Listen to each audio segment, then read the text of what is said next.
go. What's going on, bud? How are you? Oh, just doing the work thing right now.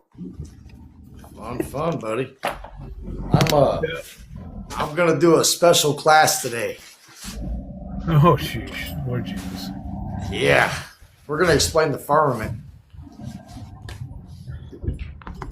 Okay. Yeah, So what's your premise? we're gonna walk some people through the. We're gonna explain people through the firmament, and we're gonna walk them through.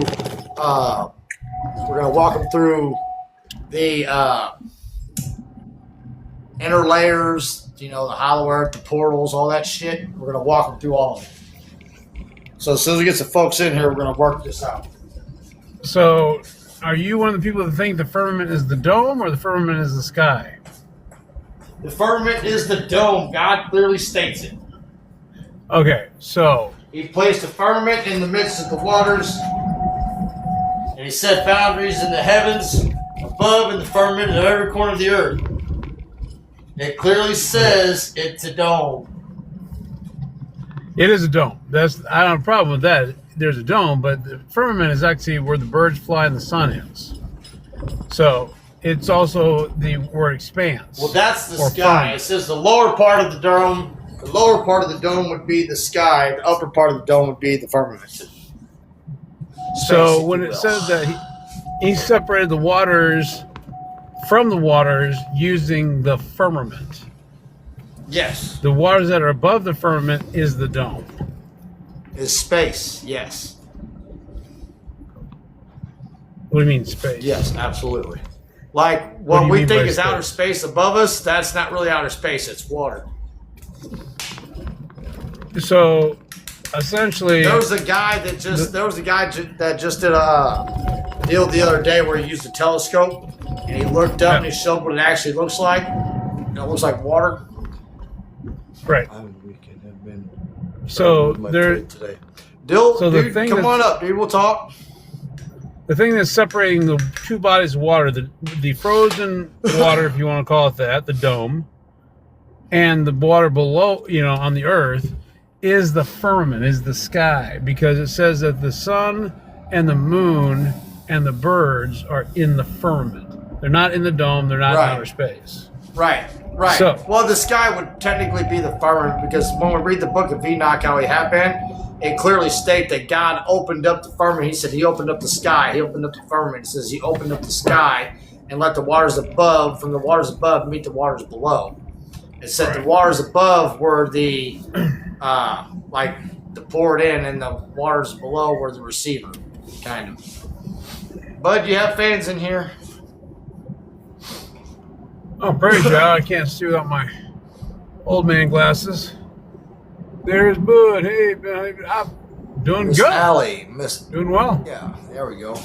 So yeah, we're gonna read some more out of the book of Enoch tonight, and we're gonna study the firmament. And I'm like go into a few things as we're rolling here. I hope everybody can kind of strap in. It's gonna be a fun ride tonight, I think. And we're gonna talk about this alien exposure. If you don't see the prompt up there, we got the Pentagon and the White House, and the Department of War has just released the UFO files. You know what I'm saying? So it's been a wild ride. Well, I told you this morning, isn't it amazing that the conspiracy theorists are a bunch of kooks until the government says it's real, and then it's all mainstream. It's all believable at that point. So where does it tell you that Dad, what's up, bro? where's the trust at? Is it in the government or our own senses and our own abilities and God's word? Right. Yeah, man, I don't know how all this shit works, but I tell you what, I'm going to try to explain it the best I can. I'll tell you that right now. That's why I got my trusty old whiteboard here.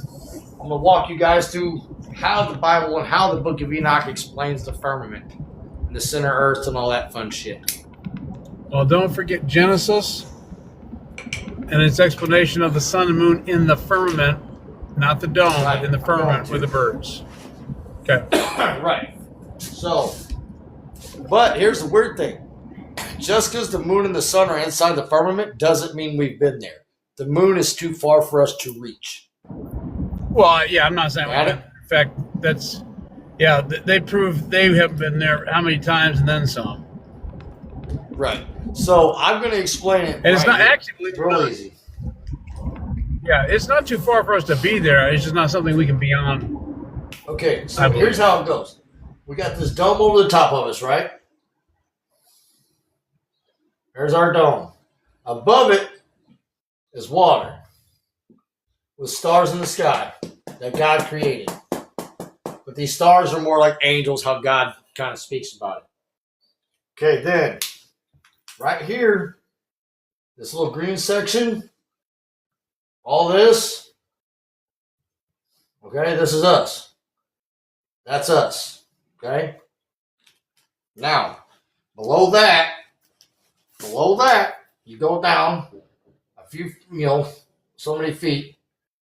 We're only allowed to dig down so far. Humans can only go down so far, right? So we got to stop digging. That's where we stop digging. That's as far as God allows us to go. He set boundaries in place for us to not be able to do certain things.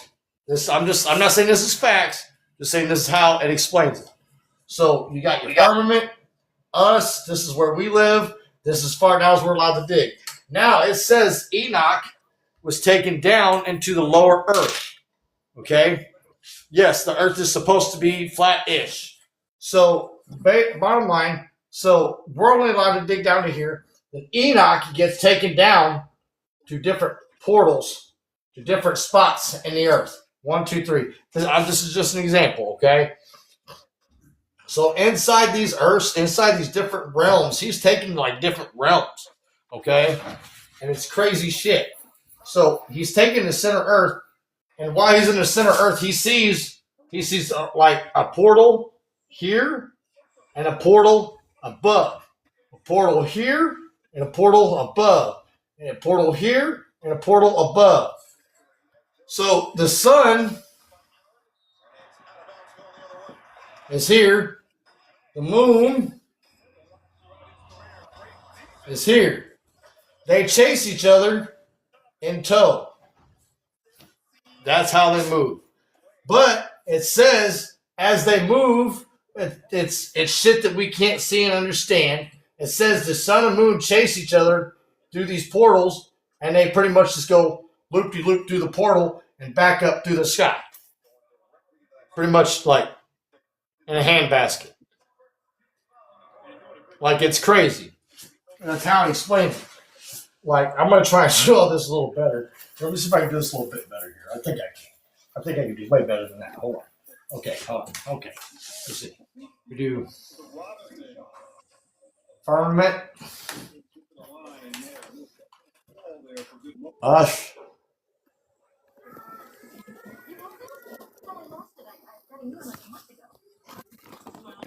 Hey, like I said, we're only allowed to dig down so far, and then we have to stop, right?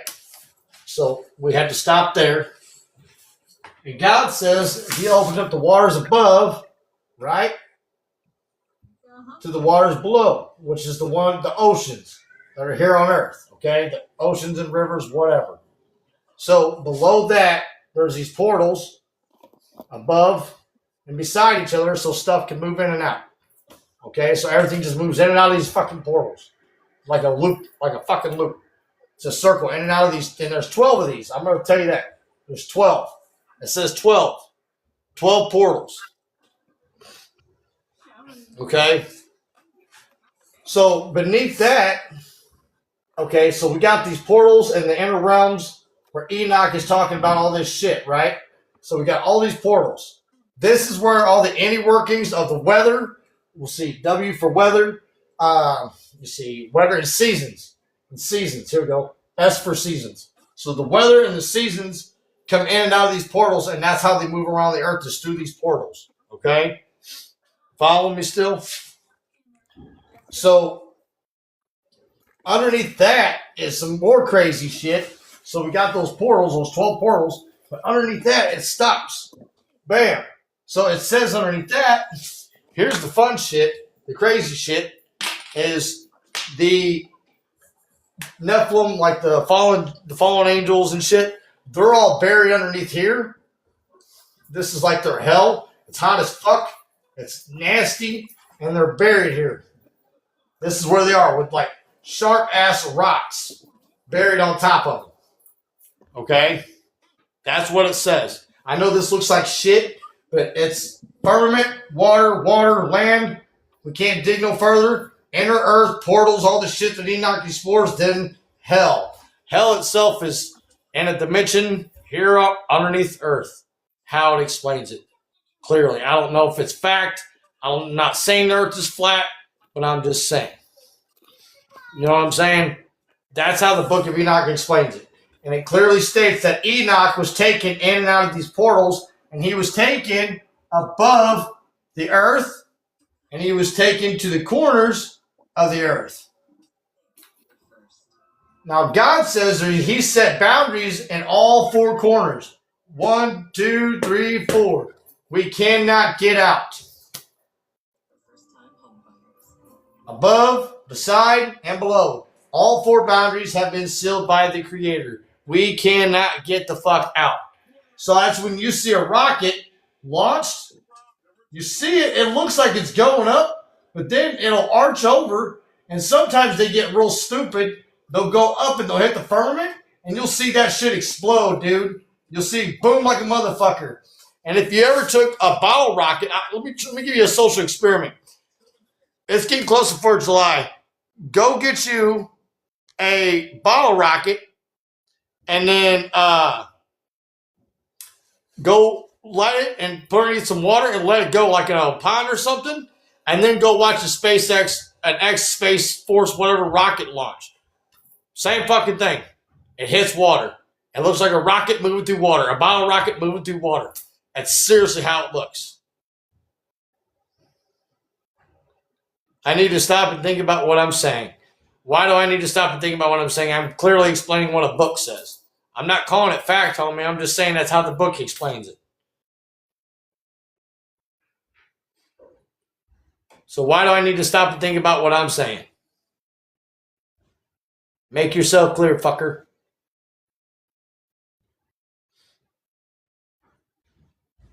Cat got your tongue?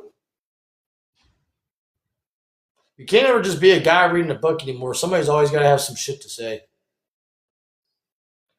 I am right, sir. I know I'm right. Thank you. I appreciate that. And I don't really know if I'm right. Honestly, I'm just telling you I'm trying to read a book. And I'm just trying to explain to how the book explains it. Straight up. That's just how the book of Enoch explains it. You know what I'm saying? Science can go fucking bite one. I'm usually up for hearing people's opinions, but seeing that yours is shit, I don't give a fuck. Science will explain itself till it's blue in the face. They'll call it aliens when it's demons. I don't give two shits, Mr. MK. Thank you for that, heart me, sir. Appreciate that. Because right now, if you read the government bullshit and you go read some Bibles, or any Bible for any culture of that matter, not just a Christian one, any of them will contradict any science that you have. Good evening, Elliot. How are you? Hey, thank you for that cake. That's cool. I never got one of those before. But bottom line, that is the firmament explained. When you reach a new level, every time you reach a new level, you can send a cake letting the host know that you reached a new level in giving, and that cake has a number on it. So I'm level 5 on your groupie section. Oh, well, thank you. I appreciate that, the groupie session. That's great. At least you ain't had to join the block party yet. We'll get those eventually. So this Mr. MK is saying everything I'm saying. Science contradicts everything I'm saying. I hope it does. That's the whole point of, like, believing in science or having faith in Christ. I choose to have my faith in the Bible, not your science. Sorry about ya. You know what I'm saying? You guys can come up, grab a box, come hang out. I'm getting ready to start reading here in just a second. I just wanted to explain the firmament to people because people don't seem to grasp the idea of the firmament. I think I did a shitty art job there, but you guys understood the gist of it. Everything moves through portals and dimensions and all that shit. You look like Picasso after your guy's hair cut off. I'm just saying.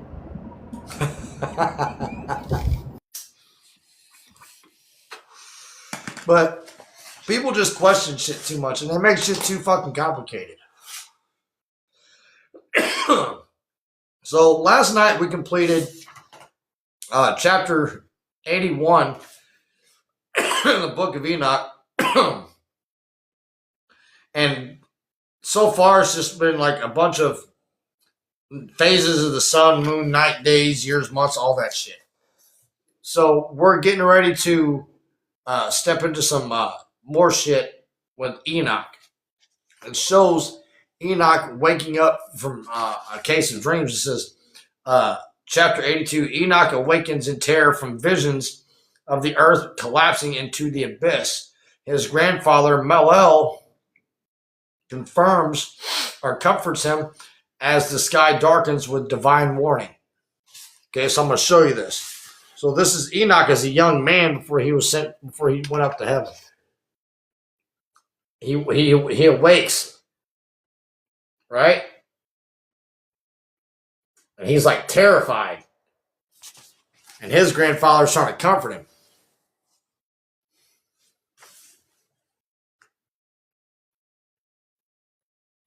So is it possible that there's an equal amount of science and a religion depending on how one looks at it? Okay, I want to be fair to the human, to our flesh. Science is always going to be there no matter what. But bottom line, the law of the Father is that's it, period. Awesome, Dan, almost uncool. But honestly, it's the law is what matters. The law of Christ is what matters. Jesus don't care about your science. Jesus knows. He created that science. He helped God create that science. He is that. Jesus is the law. Yeshua is the law. Period. There's nothing outside of him. You got me? As far as science goes, it's cool. It's neat. It's crunching numbers and trying to figure things out. It's digging. It's a search. I'm not trying to push religion on anybody, but to me, the Father is everything, man. The Father means he's, I don't know. I'm not trying to push, man. I really don't know how to word myself here. He's my Lord and Savior, man. That's all I can tell you. He hung on the cross for me, and I love him, and I'm thankful for everything good and bad from him. So, yeah. So anyway, we're in chapter 82 of the book of Enoch. And if you are a follower of Jesus Christ, amen and God bless you. And if you're not, amen and God bless you. You know, it is what it is. Hey, Bill, how's it going? Driving to the store, muting up. There you go. So we're going into chapter 82, and we're getting ready. I guess we're getting ready to see Enoch. Hey, Reaper, what's going on, brother? Not much, man. So we just got done explaining the firmament here with the whiteboard. I look like a regular Monet. But anyway, we're going into chapter 82, and it's talking about Enoch just woke up as a young man from seeing terrors of the earth collapsing into the abyss, and his grandfather Malel comforts him as the sky darkens with divine warning. This is chapter 82. And now I have shown you my son Methuselah every night, or every sight which I saw prior to your birth. I will relate another vision which I saw before I was married. They resembled each other. So this is Enoch's talking about when he was a young man. The first was when I was learning a book, and another before I was married to your mother. I saw a potent vision and account of these things besought the Lord. I was lying down in the house, and my grandfather Merlel, when I saw in a vision heaven purifying and snatching away and falling to earth. I saw likewise as the earth absorbed by a great abyss, and mountains suspended over the mountains. Hills were sinking upon the hills. Lofty trees were gliding off of their trunks, and they're in the act of their being projected and of the sinking into the abyss. Dude, that sounds like just like the shit that might happen here on here soon. You know, I mean, the end times. Shit, that's a hell Plain of a and simple. storm. It's crazy, dude. That was a hell of a storm. Yeah. About me when I'm Holy not. crap. Right. You know what I'm saying? Right. And I told Supposed you. to be.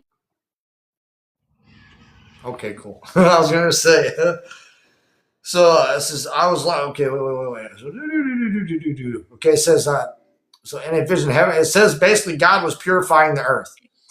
Wow. So it says, being alarmed at these things, my voice faltered. I cried out and said, the earth is destroyed. Then my grandfather Malel raised me up, and you'll hear that a lot. Like the angels, they say a couple things. Like the archangels, they constantly say, "Don't be afraid and get up. Don't be afraid and get up." Like you see them like face. You see Enoch and Noah. Noah straight explains it. Yeah. When they pulled Noah from earth to meet his great grandfather Enoch in heaven, dude, when he beheld his grandfather, dude, Noah says literally he hit his face, pissed himself because he was so scared. He was so bright and magnificent, like he fell on his face. And then the archangel Michael walks up to Noah, puts his hand on his shoulder, and simply tells him, "Get up." That's all he says. Get up. That's crazy. It says, Malel raised me up and said to me, why do you thus cry out, my son? And wherefore thus do you lament? Okay, sorry. Lament. I related him to the whole vision which I had seen. He said, come. He said, come to me, confirm this as which you have seen, my son. A potent vision of your dream respecting your secret sin of the earth, its substance shall sink into the abyss, and the great destruction take place. Now, my son, rise up and beseech the Lord of glory, for you are faithful, and that the remnant may be left upon the earth, and that he would not wholly destroy it. My only son, all this calamity upon the earth comes down from heaven upon the earth, shall there be a great destruction. Then I arose and prayed, and go ahead. So what was he saying was that hidden sin? You kind of mentioned something about a hidden sin in there. Okay, when he was saying when God was in the middle of destroying the earth at that point, God was destroying every hidden sin. This is like God saying like kind of like the end times, honestly. He's saying like the guys, you can hide in the hills, you can hide in the mountains, you can build your bunkers, but you ain't going to hide from Jesus Christ. He's going to find you. Gotcha. Okay. Gotcha. So this is God telling him like when he destroys the earth, he will destroy, when he sends the flood, he will destroy everything, every secret sin, no matter what, it'll be gone. Gotcha. Cool. Yeah. Let me see where I was. I lost some spot.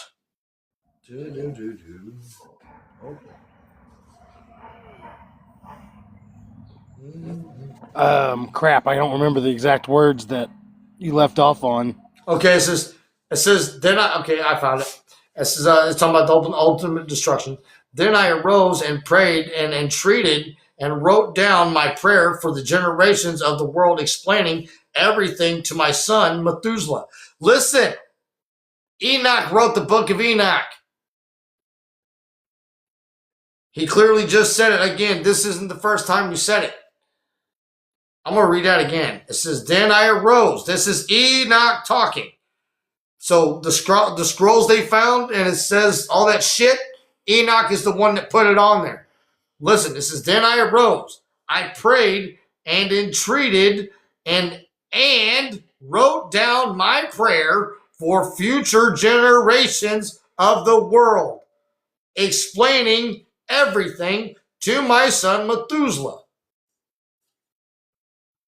Enoch wrote it. And everyone's like, who wrote the book of Enoch? Who wrote it? Enoch wrote the book of Enoch, stupid. Golly. Why do people complicate shit? Why? Why do people gotta be so dumb? Y'all need to put a fucking helmet on. So this is, when I went down below and looking up to heaven, beheld the sun proceeding from the east, and to the moon descending to the west, a few scattered stars, and everything which God has known from the beginning. And I blessed the Lord in judgment and magnified him, because he has sent forth the sun from the chambers of the east, and that the sending and the rising of the face of the heaven, it might spring up and pursue a path that has been pointed out to it, following the moon. So, chapter 83. It says, I lifted up my hands in righteousness, and I blessed the holy. This is still Enoch talking. So it's going to bounce back and forth. Thank you for the rose, bro. Thank you so much, man. It's going to bounce between, I got a feeling it's going to bounce between Noah talking, Methuselah talking, and Enoch talking. So we're going to have to make sure we discern between the three. Because it seems like you're going to, I am catching that while I'm reading. I'm having to figure out who's talking and who's seeing what and who's reading what and who's doing their thing. So, anyway, it says, I lifted up my hands in righteousness and blessed the holy and the great one. I spoke with the breath of mouth and his tongue of flesh, and God has formed for all the sons of mortal men, that with they may speak, giving them birth and mouth and a tongue and to converse with. Blessed are you, O Lord, the King, the great and powerful, your greatness, Lord of all creatures, the heaven, the kings, King of kings, and God of the whole world, whose reign, whose kingdom, and whose majesty endure ever and ever, forever and ever. It says, from generation to generation shall dominion exist. So he's talking about Jesus, not God. Just so we're clear. Now, let me make this clear. The Bible states it, but this states it even better, is Jesus was always there. There's no question. The moment there was God, how and whenever he came to the universe and decided to create us, Jesus was there too. They literally refer to Jesus Christ, Yeshua, as the Ancient of Days, the Son of Man. So Jesus is number one, the first. He was always there. It says, with your wisdom in the unchangeable, nor from your throne and from your presence is it ever averted. You know all things, you see and hear them, nor is anything concealed from you. You can't hide your sin. Nor is anything concealed from you, for you perceive all things. The angels of your heavens have transgressed, and the mortal flesh shall your wrath remain until the day of the great judgment. Now then, O God, Lord and mighty King, I entreat you and beseech you, and grant my prayer that posterity may be left to me on the earth, that the whole human race may not perish, that the earth may not be left destitute, and destruction take place forever. O my Lord, let the race perish from off the earth which has offended you, but the righteous and upright race established in posterity forever. Hide not your face, O Lord, from the prayer of your servant. This is Enoch praying to God. And he is straight up asking God to let the righteous live. He's like, do not let them die. Let the ones who have dishonored you and broke your law and messed up the order of things, the natural order of things, the Nephilim and the fallen angels and the sinful humans. He's saying, Lord, please punish them, but there's some good ones too. He's like, don't end them all, man. So if it wasn't for Enoch, I got a feeling like Jesus, like if it wasn't for Enoch begging for us, like we wouldn't be here. So this is chapter 85. Again, I looked attentively while sleeping and surveyed heaven above, and behold, a single star fell from heaven, which being raised up, separate and fed among those cows. After that, I perceived their large and black cows, and behold, of all of them changed their stalls and pastures, while their young began to lament one with another. Again I looked in my vision and surveyed all when behold I saw many stars, which descended and projected themselves from heaven to where the first star was, and to the midst of those young ones, while the cows, what are you talking about, cows, were with them, feeding with the midst of them. I looked, so okay, so there were cows wherever he was here on earth. He saw cows.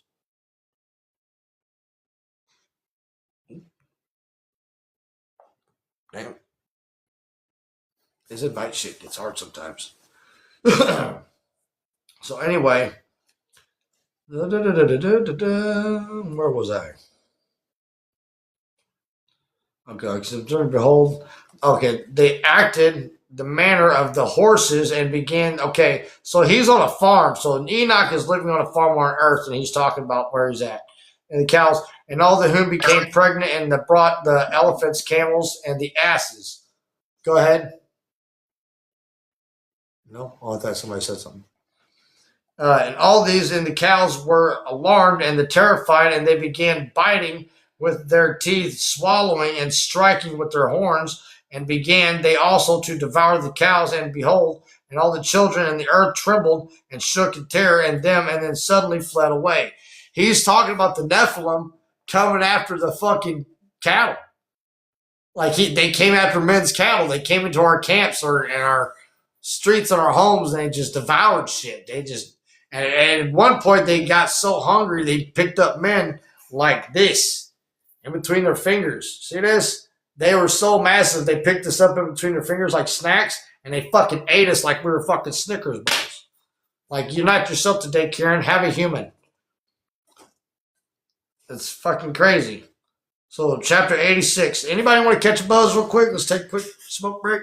Anybody get your torch and bong pipes? And we're off. And we're off.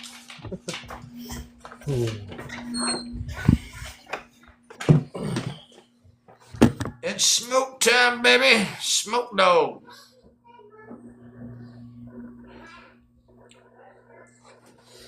I hope everybody's having a blessed day. I've had a great day. Me and the wife just got back from Texas Steakhouse. Bro, shit's going down, bro. Bro, this stream is awesome. Thank you guys so much. I Hey, appreciate bro, that. shit's going down. What do you mean? Roman's about to fire fucking Jacob Fatu if he doesn't acknowledge him. Woo! Oh, you're talking about on Monday Night Raw. Okay. Guys, I'm also a wrestling fan, and so is Tatted Dad, and we talk about wrestling sometimes. Hey, but what the hell were you drawing? Because I was driving when you were drawing that. Okay, I need to erase it, and if you guys are in here, you guys mind if I show another little depiction of this firmament deal? Is that cool with you guys? Yeah, go ahead. Hell yeah. All right, I'm no Leonardo da Vinci. Okay, so fucking It looks like a damn mothership. yeah, it's some crazy shit, man. I'm listening to I'm gonna try to do everything. it better. Wasabi. I'm listening to everything. All right. ADHD. I got you, bro. You're no worries. I got you. Okay, so I brought down my handy dandy whiteboard. So now, cough it up. That ain't yours. So basically, we got our firmament. Okay, this little bubble right here is our firmament. Now, Hold on, let me mute right this here, this green line, this is us. Okay?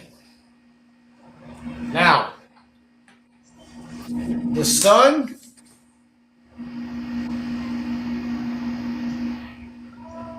and the moon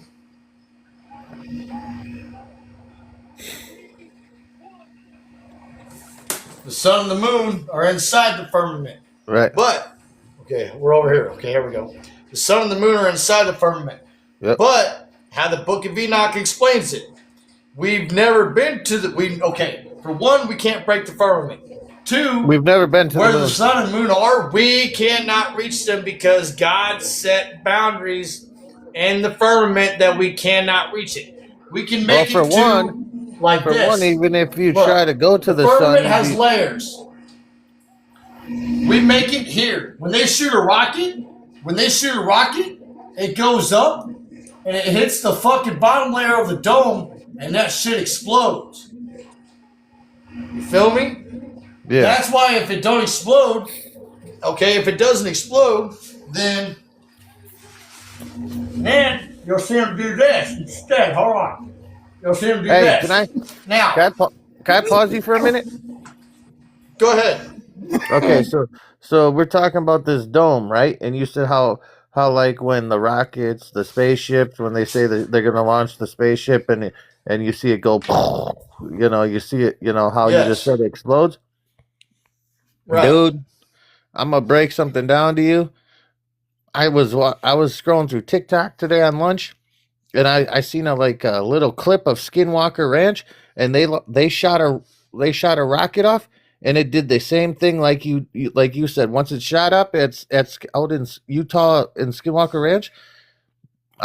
It exploded, and they said that there's It hits the firmament and lines right.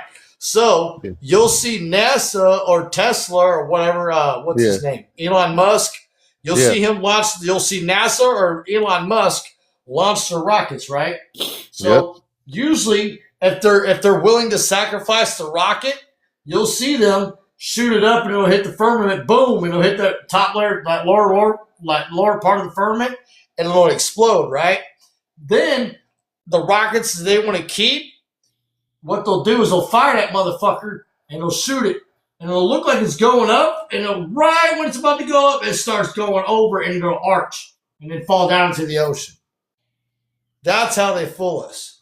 And honestly, it's not even fooling anybody anymore because our cameras are so damn good anymore that people are starting to catch on and they can't fool us like they used to. Man. Like, honestly, I'm not even kidding you, dude. This So facts. what's And if below you don't believe me, I believe and you, if you don't believe me, go. 4th of July is coming up this summer. Go get you a bottle rocket, fire it under a fucking pond or something, watch it go, and then go on Google a space rocket launch, and watch it. It's the same fucking premise. Bro. Same exact thing. It looks like it's hitting water and gliding along water. Bro, when I do a bottle rocket, I shoot from a bottle, and that thing will go like this, all the way up in the air, and then it'll go and then after it hits a certain point, it goes like that way, and then hits a house. Yeah. Yes. What's below that then? That's Water. okay. Now we're gonna. That's the interesting part. We're gonna get there. Okay. Now this is some weird shit. Now humans, we know for a fact, are only able to dig down so far. Okay. That little layer I just drew, that's as far down as we're allowed to dig. Because God said, okay, let me make this clear first. God set boundaries in all 4 corners of the earth. 1, 2, 3, 4. Underneath. On top, below, beside. All 4 corners. That's your 4 corners of the earth right there. Okay? So, with that being said, now, that's far down as we're allowed to dig, right? Which is thousands of feet. They've dug holes thousands of feet. That's how they dig oil and all this shit, right? So, this is where we're supposed to dig. Now, how the book of Enoch explains it. It says Enoch was taken into the lowers of the earth, the innards of the earth. Okay? It says 7 miles deep. Okay, so they've gone up to 7 miles deep. Okay, so that's pretty fucking far. Okay, so however many miles more deep below that, it explains. He went in, he saw different realms, like he saw like a prison. He saw like a prison where fallen angels were taken and imprisoned, right? And then he saw like in these prisons there was different ones, right? So we're gonna just say ×2 on a few of these prisons, right? And there's So tunnels. there's several of these prisons, man. Yes, tunnels and all that shit beneath. Dude, It's like kind of like the Hollow Earth. It's honestly the Hollow Earth theory. You guys are driving on roads, and you guys don't even know it. But like where I'm from. I mean, went to there's the- truckers that tell stories of going into Yeah. underground bunkers and shit Hold on. with like cities and shit. Look it up. Yeah, where I'm from, my state capital, there was a worker that told me that there's tunnels under there, and he said like if he could show us, he would, but like he didn't want to get in trouble because they're being used for certain things. Like you're literally on a road. Right. That ain't they have the concrete covered. Those man sewers. I guarantee if you went in one of those man sewers, you find a city, man. So I'm gonna Blow you guys' minds. We've already read this. Reaper, you were here for this. We read this the other day. Now it says that God, the Creator, Lord of Spirits, put portals in parts of the earth. So we're gonna say these little dots are portals. It says God put one in every corner of the earth. So one on each side, one on the top, okay? And we're going to say one on the bottom. Okay, now, Enoch sees, when Enoch gets down there, I'm going to have to draw this out so I can look at it and I'll show it to you. He sees 1, 2, 3, 4, 5, 6, 7, 8, 9, 10, 11, 12. Enoch sees 12 portals. And then, so we're going to go ahead and take this one away. We're going to count one of these 12 portals as the corner one. So he sees these 12 portals when he goes to the center earth. Okay? He sees them all. He sees all these portals. And then, not only that, he says he sees portals above each one of these. Okay? So these are like literally right above. Okay? And there's portals above and below. And these portals, okay, boom, portal, portal, portal. These portals are how the sun and the moon chase each other. And these portals are also where our weather and seasons, our seasons come also through these portals. And then God clearly says, I separated with the firmament. I placed a dome in the firmament, in the midst of the firmament, of the waters above from the waters below, which is like the ocean, rivers, lakes, yada, yada, yada. So, rivers above, water. Space is water. Feel me? So, once you get there, once we're done that, that's a whole nother realm onto itself right there. That's some trippy shit. There's mountains and all kinds of shit made of gold and silver and trees, and it's like Garden of Eden is there. Like, it talks about basically when the flood happened, God, as the flood was going on, there was shit going on underneath the water. As the flood was going on, God was flipping the world upside down.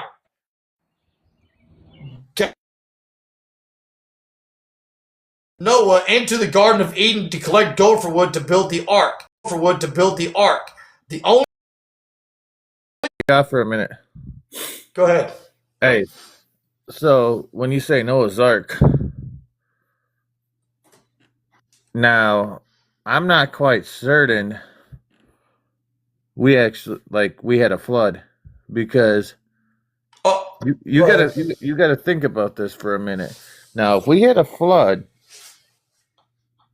like they said, we'd be underwater.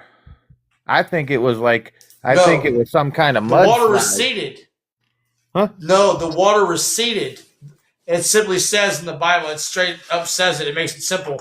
It says the water receded. And then there's scientific studies have proven from digs like that fellow just said, 7 miles down, they found mile-wide caverns full of water. And they said the only way to explain that water being there would be from a massive flood from the old days. Now, if you don't believe me on that, fact check hold this. up. So do you believe there's an Atlantis? There was an Atlantis. Yes, there was. We'll talk about that. They mention it, but they don't call it Atlantis. They call it something else. All right. But there was like trades and all kinds of stuff. They have proof of that too. Okay. So bottom line is when God flooded the earth, he flipped as everything was being flooded up top where Noah couldn't see, where the normal eye, a human eye couldn't see. He was flipping shit over and upside down while it was going on. Okay. So not everything got flipped, just a lot of shit, but some. Now, we got the little realm with all the portals, mountains, trees, all that shit. Now, below that, it's prisons. I'm just gonna call it prison. Prisons. It's prison where the fallen angels are locked up. You're telling me there's prisons They underground? ain't getting out. There's prisons in the ground? Yes, it strictly says in the I know Bible. what It says so there's like a portal. it says angels, 4 angels chained up below the Euphrates River, right? Yeah. So why wouldn't this be correct? No, I believe you. Okay, so says below that, Enoch was transferred down into the lower realms, the pits, where he saw prisons, and he asked what they were, but he already knew what they were. It's like seeing something. Thank you so much, Reaper. I appreciate that. And Sassy Freeze, you too. Thank you so much. But as Enoch saw these prisons, he saw the fallen angels, and he saw the Nephilim, and he saw other shit like demonic people and the people that passed the bad people in the flood. He saw them in prison there. Now inside, he gets to see the 10 heavens. Okay. Enoch gets to see the 10 heavens. That's what they call it, the 10 heavens. Okay? So Enoch, he sees that prison, right? So we're going to keep going here. This gets trippy. It gets crazy. This is what we've read so far, okay? Now, Enoch sees all the prisons of the fallen angels, the damned, the people during the flood. Now, beneath that is like, it's what he calls like the foundations of the earth. Okay? So it calls it, here's the trippy shit. Here we go. Now, below that, what holds all this up? So all this is combined, right? I outlined it in red there. Everything is combined underneath this dome. God sealed it underneath this dome. All of it. Now, what's holding it all up in space is something that we don't understand. And we'll never understand it. Like Enoch explains it. It says it's held up. The earth is held up by pillars.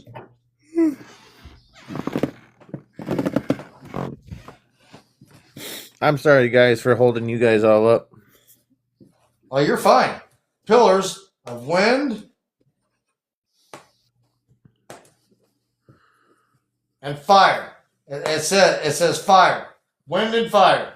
That's what it says. It says it's held up by pillars of wind and fire. Hold all this up. And everything else around it is water. Period. No ifs, ands, or buts. Infinite water until it reaches the heaven. You're telling me the sky is water? Above the firmament is water. When they say they're trying to go to space, they're never going to make it there because they're going to hit the firmament and stop. No, and see, that's the thing. When they said that we've but like way back then when we were little kids and we said, we made it to the moon. We've never made it to the moon because you got to think of this. Go ahead and look back. Look up the first footage of the first space launch. Bro, and look how corny and fake that shit looks. Yeah, I already know this because you got to think. You got to think. It's if you really went up there, it's gravity. Okay, you ain't gonna survive up there for one. And how you gonna sleep? How you gonna pee, poop, whatever? How you're gonna be floating? It's not possible. And let me tell you a story. Huh? Let me tell a story. In 1941, there was a crash in Cape Girardeau, Missouri, a UFO UAP crash. There were 3 extraterrestrial lives. Oh, this is from last night. A local pastor, Reaper, you'll love this. A local pastor was called. This is in 1941. When the extraterrestrials crashed, 2 of them were still alive, 1 unalived in the crash. So then this pastor was called, and when he asked why he was there, he said the victim of this crash is still alive, but he won't be alive long. And they said this wasn't Roswell. We'll talk about that too. But anyway, the victim requested to be prayed for. So why would an alien request to be prayed for before it passed? You feel me? So this alien requests to be prayed for. So this pastor walks over and he said, I saw them, I prayed for them, and what he saw was what he explained as the short grays. Black beady eyes, small mouth, gray skin, whatever, weird looking. That's what he explained. And he even got to take a photo with the bodies. But that photo, suspiciously got lost to family and friends or whatever. But the story is true. You can look it up. Look up the 1941 UFO crash in Cage Harbor, Missouri. It's all there. It straight up tells the story. It's not bullshit.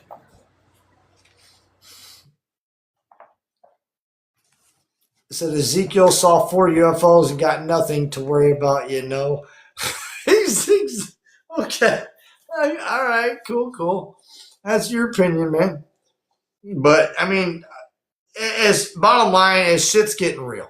That's all I'm gonna tell you. From my point of view, shit is getting real. Straight as fuck. It's the government's actually announcing aliens and UFOs. It's up to normal people and people of faith and spirituality to. What do I think it was? What do you mean? What do I think? What do I think? What was? Specify. Come up, man. I ain't gonna be a dick to you. Come up and hang out. Let's see if we can talk. What do I think? What was? We got a lot of UFOs in Arizona. Yeah. They're not UFO. Yeah, there's no look. There's man-made UFOs and there's God-made UFOs. You feel me? What Ezekiel saw? Well, okay. Look at my channel. I put a thing on there. It was called Ezekiel's Wheel. He saw angels. What we would call them UFOs. They're unidentified objects. I'm a fucking human. It's unidentified to me. It'd be a UFO. But technically what he saw was an ophanim. He saw a wheel with a bunch of eyes on it, spinning, glowing with fire or whatever, with like six wings, I think it says. 6 wings and 1 big eye in the center. And they called it Ezekiel's Wheel. And it moves like in ways that aren't normal, that we don't comprehend because it's an angel and it can do that. Respond to me.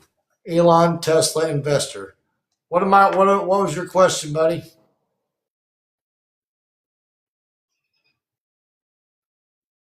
And how close does this sound to a typical UFO? A typical UFO, I don't know. Man, I've had one crazy experience with a UFO deal. I try to get you up there. I think I got you. Here we go. I sent you an invite if you can get that.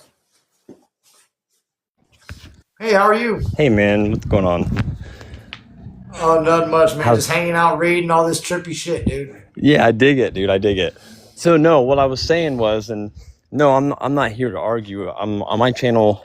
Obviously, me either, bro. I'm just here to read a book.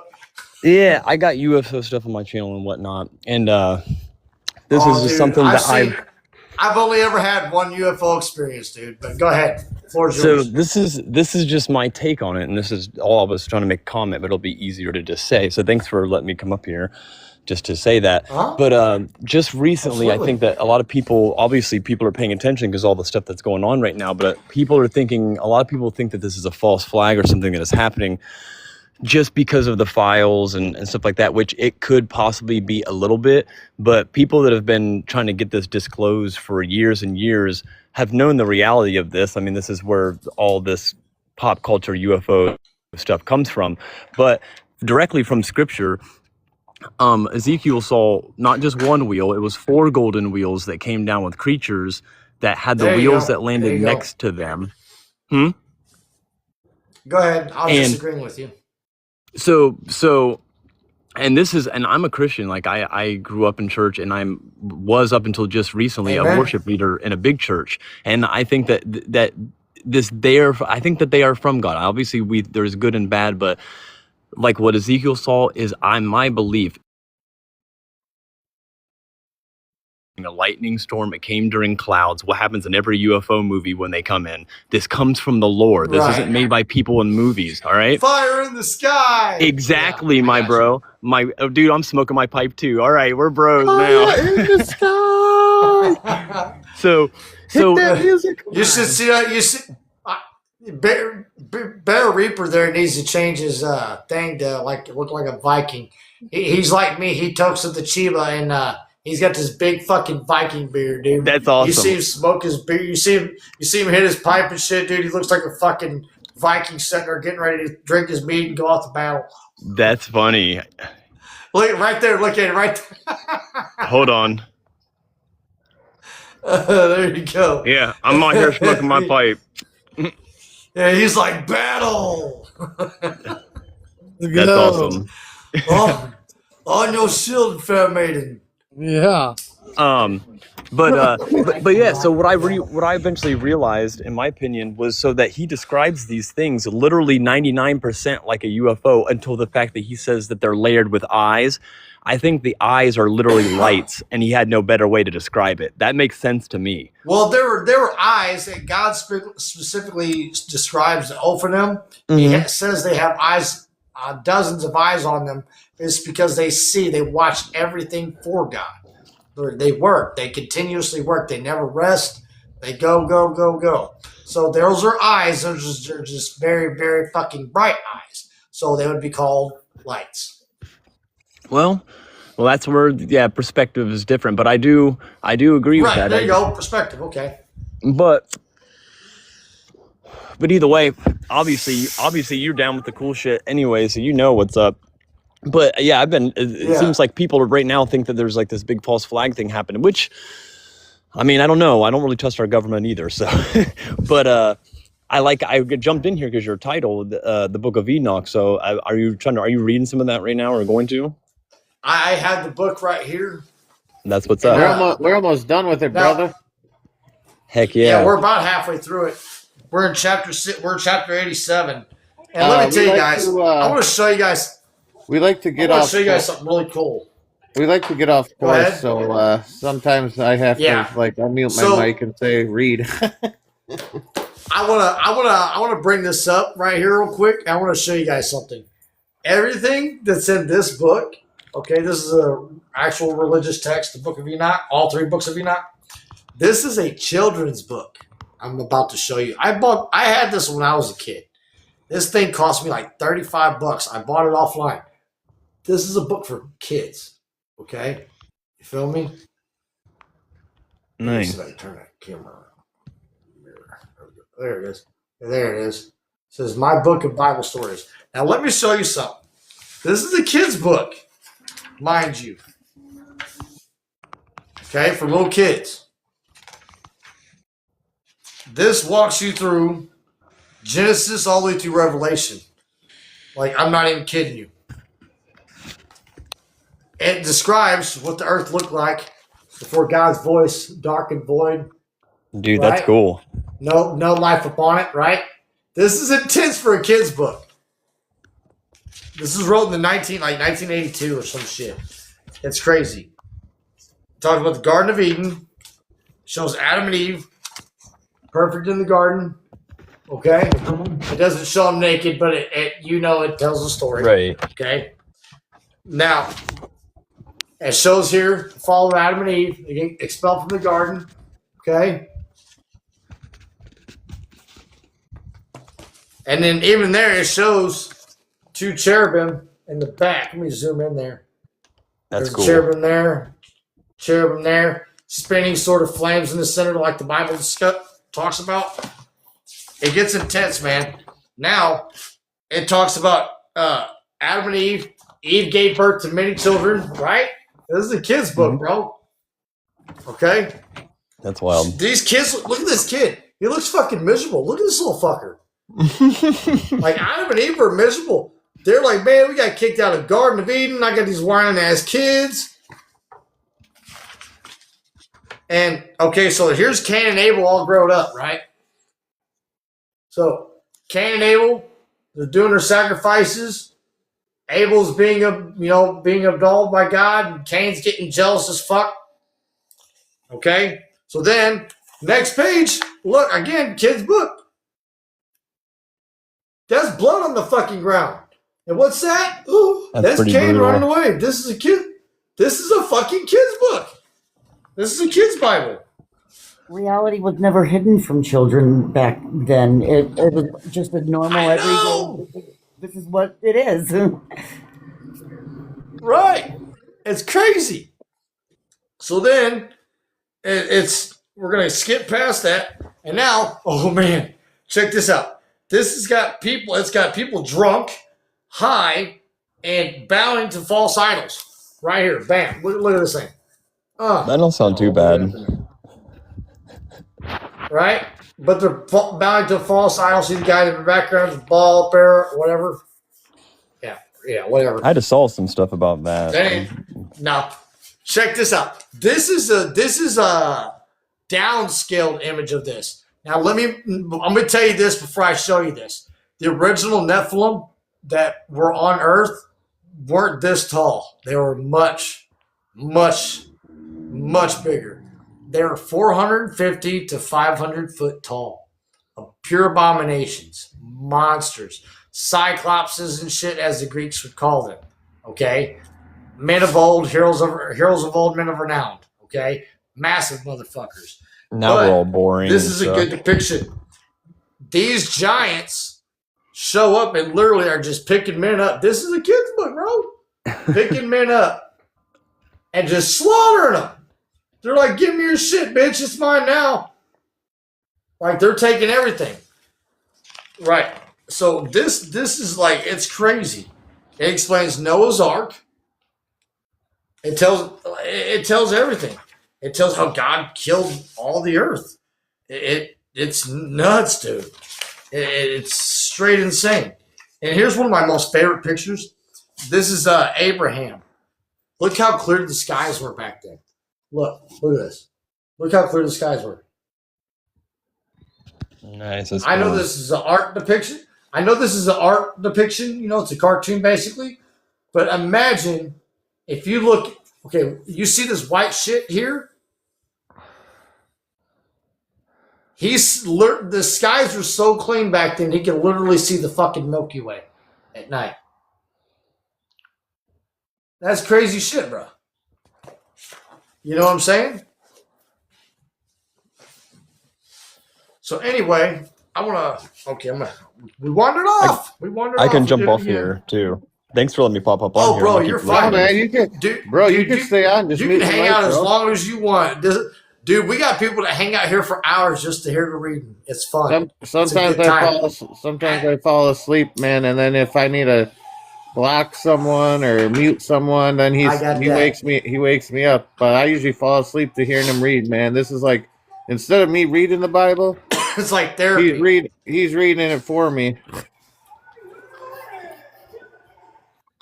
Good deal. I like it. I got that Matthew McConaughey voice. All right. No, just kidding. No, it says, so we're in chapter 87.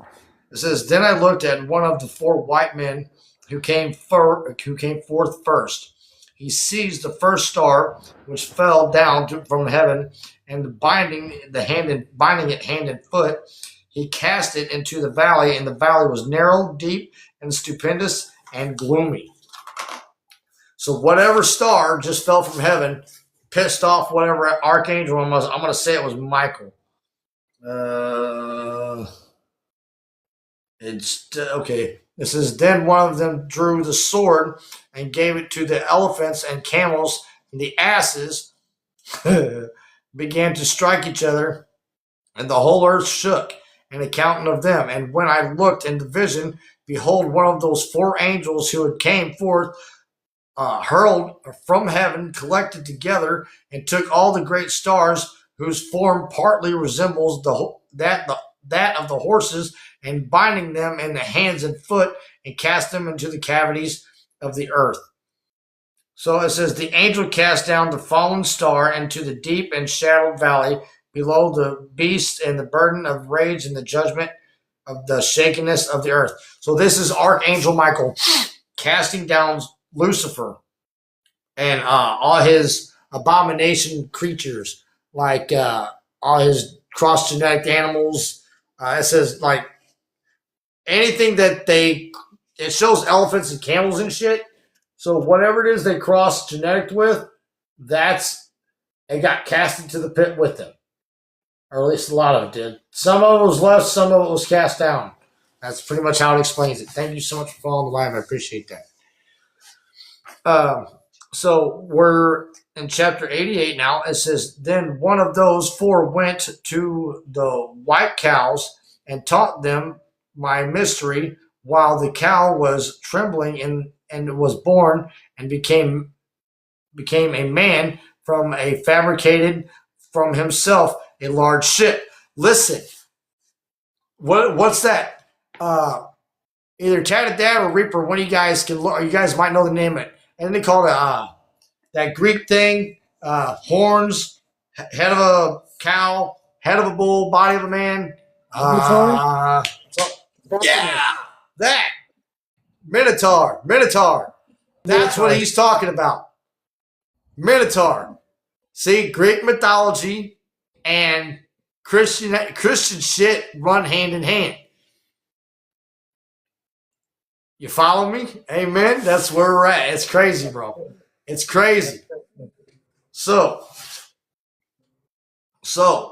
and then it says he fabricated for himself a large ship, and this he dwelt, and then 3 cows dwelt with him, and in that ship which covered them. Again, I lifted up my eyes towards the heavens and saw a lofty roof above. There were 7 cataracts which poured forth on the certain village. So that Minotaur built himself like a haven, a ship, and took some cows up in there with him. Hey, mama. You know what I'm saying? That's what he was doing. Weirdo. So anyways, boy, that explains it right there. I mean, cross miscegenation. It talks about how the daughters of man and the Nephilim would cross their breed into other species. It's been talking about it through the whole book. It talks about how they bred with their things. It says, I looked, and I behold, there was fountains open on the earth that large in the village. The water began to boil up and rose over the earth, so that the village was not even seen. While its whole soil was covered with the water, much water was over it, darkness and clouds. Then I surveyed the height of it, and it was water, and was elevated above the village. It flowed over the village and stood higher than the earth. Then all the cows which were collected there, while I looked on them, were drowned, swallowed up, and destroyed in the water. But the ship floated. Talking about Noah's Ark. Okay. So the ship floated above it. This is so Noah's talking about. He's talking about all the shit that's like who's surviving and who's not. Which animals survived and which did. Plain and simple. So this is all the cows, the elephants and the camels and the asses that were drowned on the earth, and all cattle, nor could I perceive them, neither were they able to get out, but perished and sunk into the deep. Damn. So yeah, he ain't showing no mercy.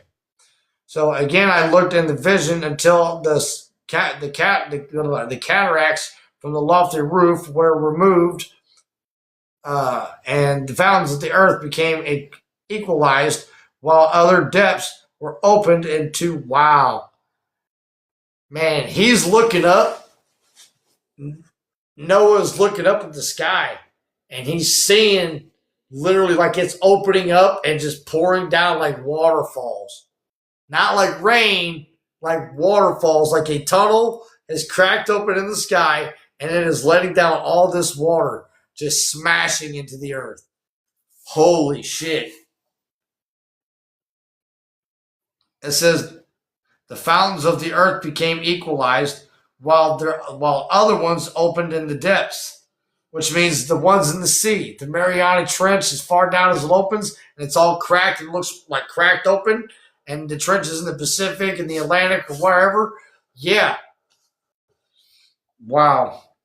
Into which the water began to descend until the dry ground appeared to the ship and remained on the earth in darkness and receded and became light.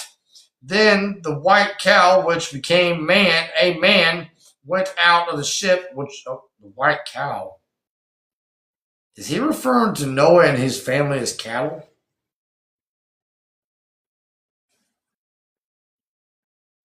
I thought he was literally talking. No, isn't this still him dreaming about the oblivion?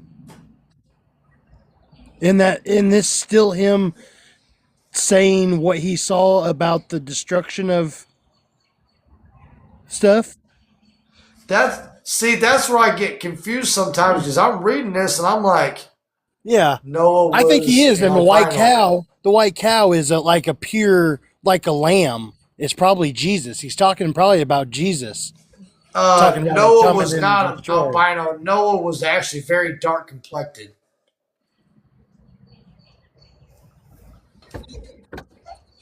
Okay, okay. Red eyes. It says what? He's described as being, when he was born, he's white with red, flaming eyes. Where does it say that? I'll have to get my notes and go take a look. So give me a minute and I'll be right back. Go find it for me, please. I thought he was tan. I might be thinking about Enoch. I might be wrong. I mean, correct me for real. If I'm wrong, correct me. No, yeah, I'm pretty sure it's Noah, but maybe I'm wrong. Maybe it's Enoch and not Noah. So now I'm second guessing myself. Let me go get my notes. Okay. Okay, hold on. Grab something to help myself here.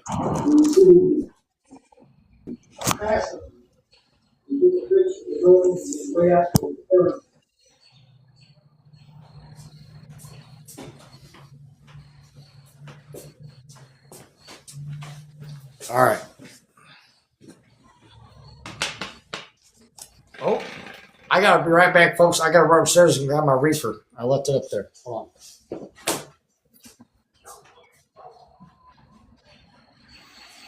on.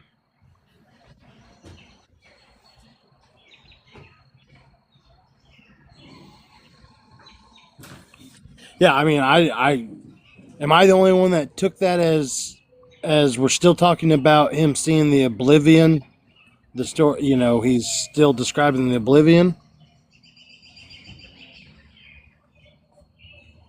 or did we switch over to something else? Well, I think that it was kind of going together, but we kind of went with when he was describing the cow, the white cow.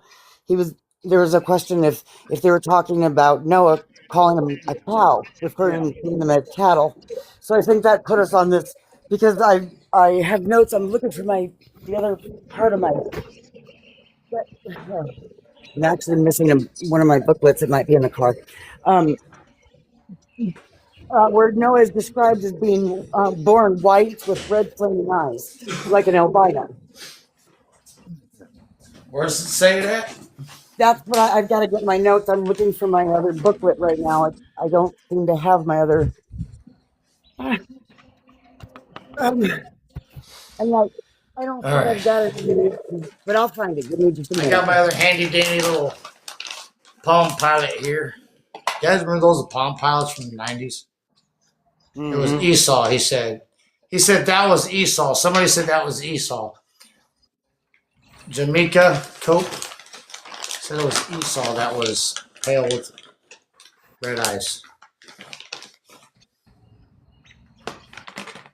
Well, let's find out.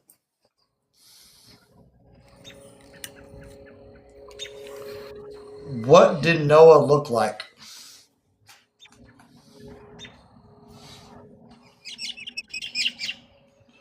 Okay, it says according to the biblical text, Noah was described as having an extraordinary appearance at birth.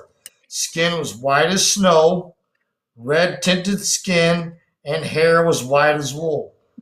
His eyes were said to be bright and beautiful as the appearance, so distinct as his father feared he was not human, but rather an angel. So, was Noah a descent? Is that why it says He's an albino. that? Wait a minute. No, listen.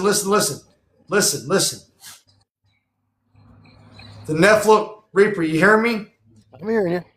The Nephilim were descendants of what? Human women and angels, fallen angels. Their daddies.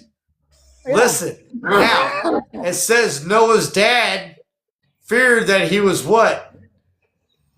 Part what? Angel. Yeah. Angel.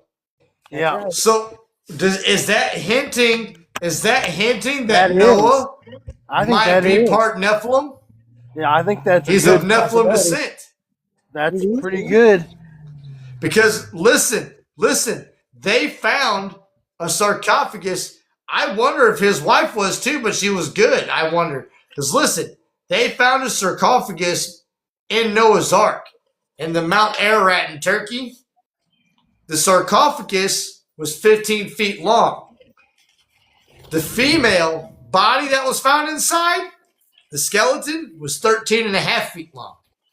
Explain that. Yeah. And it says Noah's wife was buried.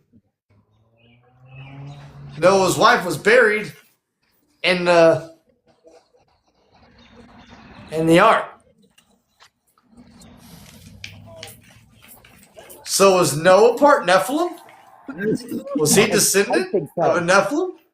Yeah, I think because it would make sense.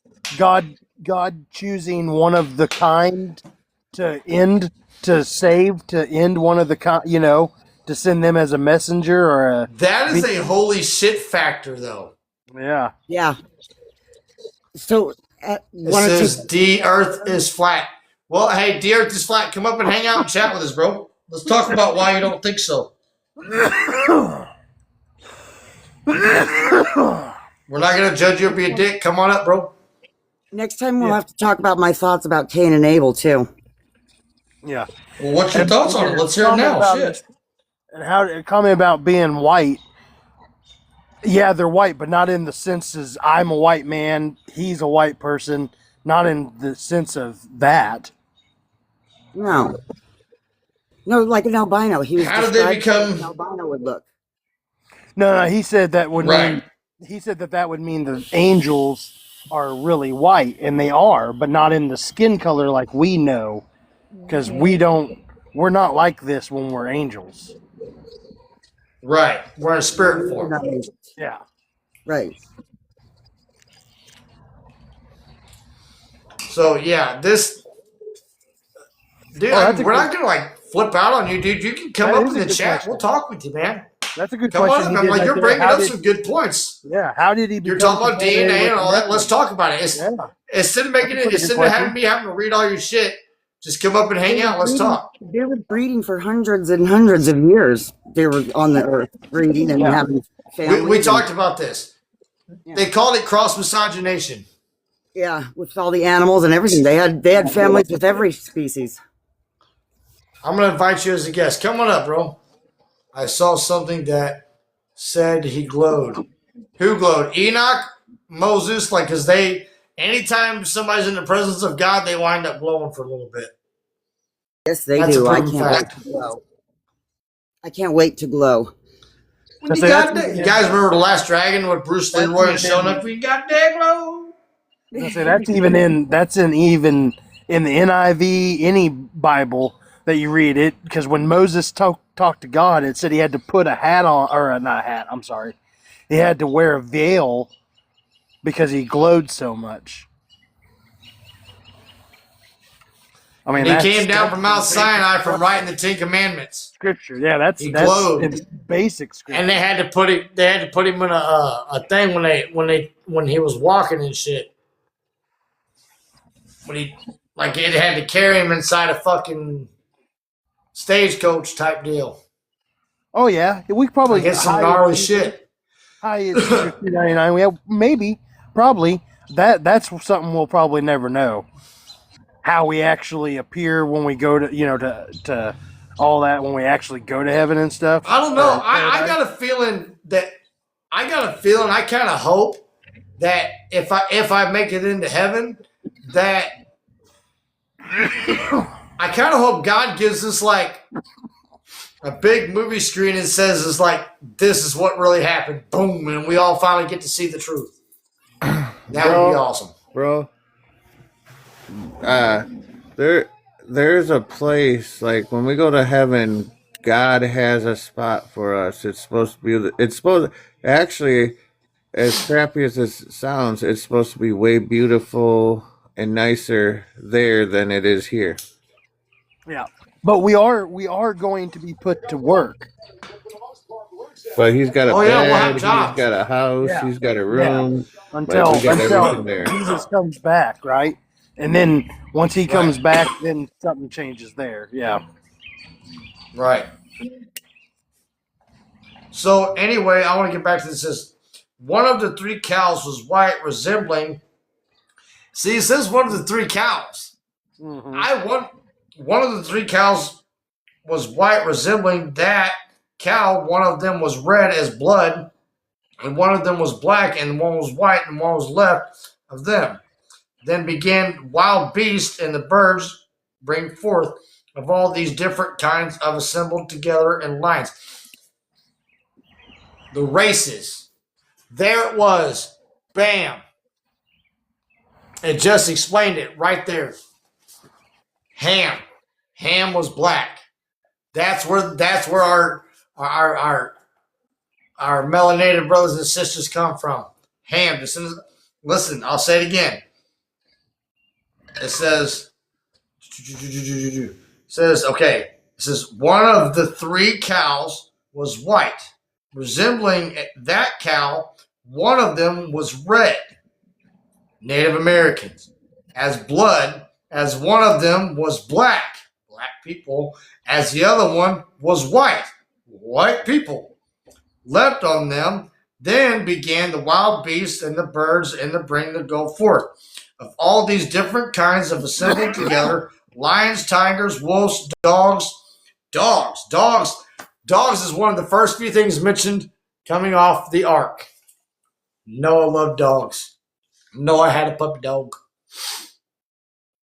Dogs, wild boars, foxes, rabbits, and the Hanzar. What the fuck is a Hanzar? Somebody look that up. Hanzar. And the Sisset. And the Avest kites. The Avest kites. The Avest kites, the Funkus, and the ravens. These are different types of animals that I've never even heard of. So it says, then the white cows was born in the midst of them, and then began a bite of each of them when the white cow, which was born in the midst of them. Did someone look it up yet? Brought forth. No, I don't think so. Look at the Hanzar. Hanzar.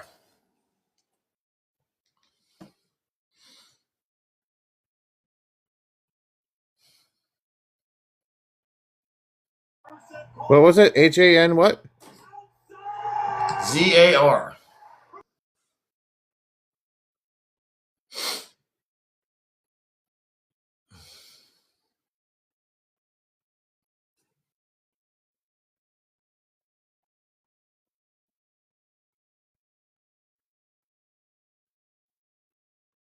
See if I can. Hanzar animal.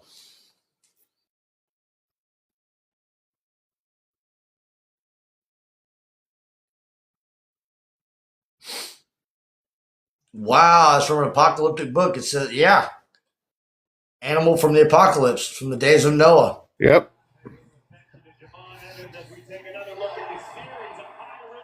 Wow. It doesn't really say what it was.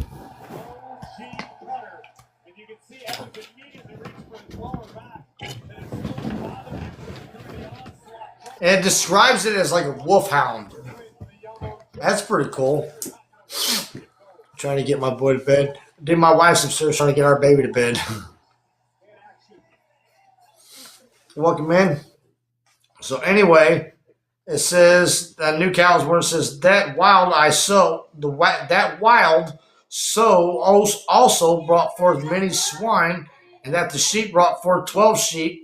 When those 12 sheep grew up, and they delivered one of them to the asses, horses and donkeys, Again, those asses delivered the sheep into the wolves, and they grew up in the midst of them. And then the Lord brought them 11 other sheep, and then even after Noah's Ark, the animals still lived in peace.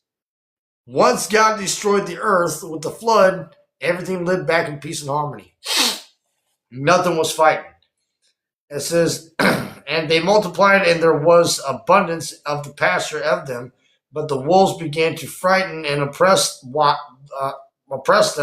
while they had destroyed their young ones, and they left their young in torrents in the deep water. Now the sheep began to cry. It says, out on account of their young, and fled for refuge to the Lord of Oneg. The Lord, it says, what? Is it out to account of their young, and fled to refuge to their Lord. And then Oneg, however, which was saved, escaped, and went away. Who the fuck is Oneg? Oneg.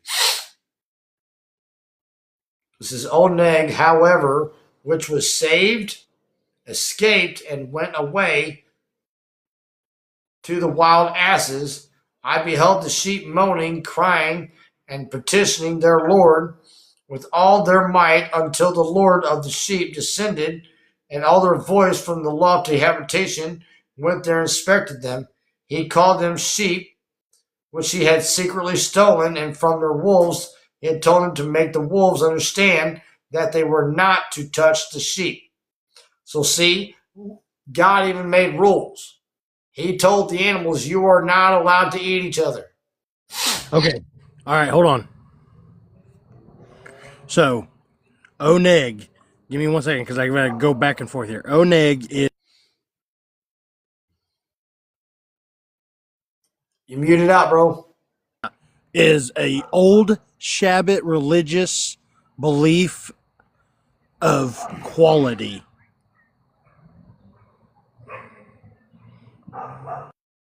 Okay, now here's how it explains it. Ritual, it talks about it like object, he's a person.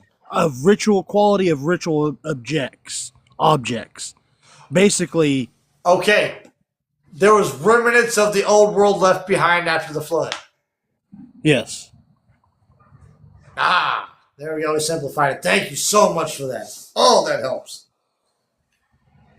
So that explains when Japheth and Ham and what was the other one? Fuck. Ham, Japheth, and what's the other son of Noah? Japheth, Ham. Nam? Isn't it Nam? No. No, it's Ham. Ham, yeah. Japheth. Shem, Ham, and Japheth. Shem. Yeah. Shem, Ham, and Japheth.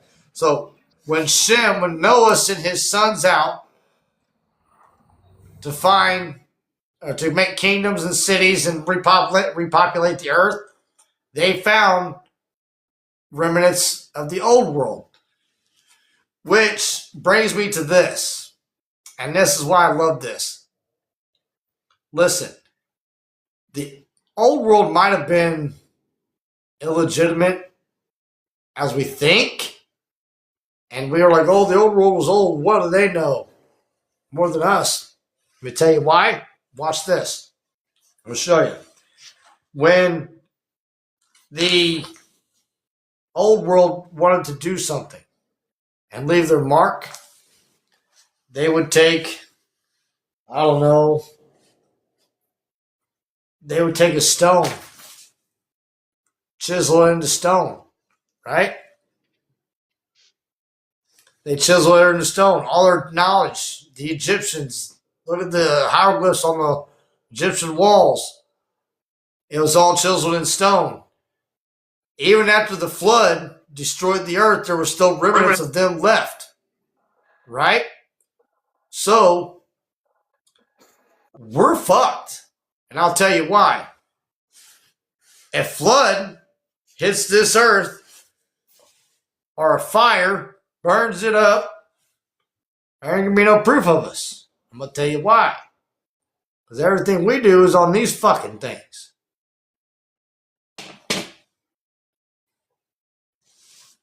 Plain and simple. There's nothing left of us. There's gonna be nothing left to prove that we exist. We ain't chiseling nothing in stone. We're saving all on a fucking hard drive. It won't matter because it'll all be gone, wiped away anyway. Yeah, here we go. This is one of them found a book of magic left by the fallen angels. Fact. We're going to get to that. So, anyway, so where were we? Okay. Here we go. I guess, okay. With all the, okay. This is, I beheld the sheep moaning, crying, petitioning to the Lord with all their might, until the Lord of the sheep descended to the earth with a voice from the lofty habitation, went to them and inspected them. He called out to the sheep, which had secretly stolen away from the wolves, and he told them to make the wolves understand that they were not to touch the sheep. Then the sheep went to the wolves with the word of the Lord. When another one met him and proceeded with him, both of them together in the dwelling of the wolves, conversing with them, made them understand, and thenceforward they were not to touch the sheep. Afterwards I proceeded to the wolves, greatly prevailing over the sheep with their whole force, and the sheep cried out, and the Lord came unto them. He began to strike the wolves, who commenced a grievous lamentation, but the sheep were silent, nor from them time did they cry out. So, look, the animals back then, that was some Dr. Doolittle shit, man. They can understand each other. You feel me? Like, they Dr. Doolittle that shit. They had voices. Like Adam and Eve, they could talk to fucking animals. Like when the serpent beguiled Eve and seduced Eve, he fucking... That's debatable. You know what I'm saying? That's debatable, but go on. It is debatable, but I'm just saying that's how the book displays it. Brother. It's how the book explains brother it. in Christ. Brother, simmer down now. You're using the TikTok to make some money here. Simmer down. I'm not using TikTok to make no money. I don't make no money on this, I promise you. I don't make shit. I would like Not enough to make like anything. to see your W-2 or your 1099s. Bro, he really doesn't make money on it, bro. I really don't.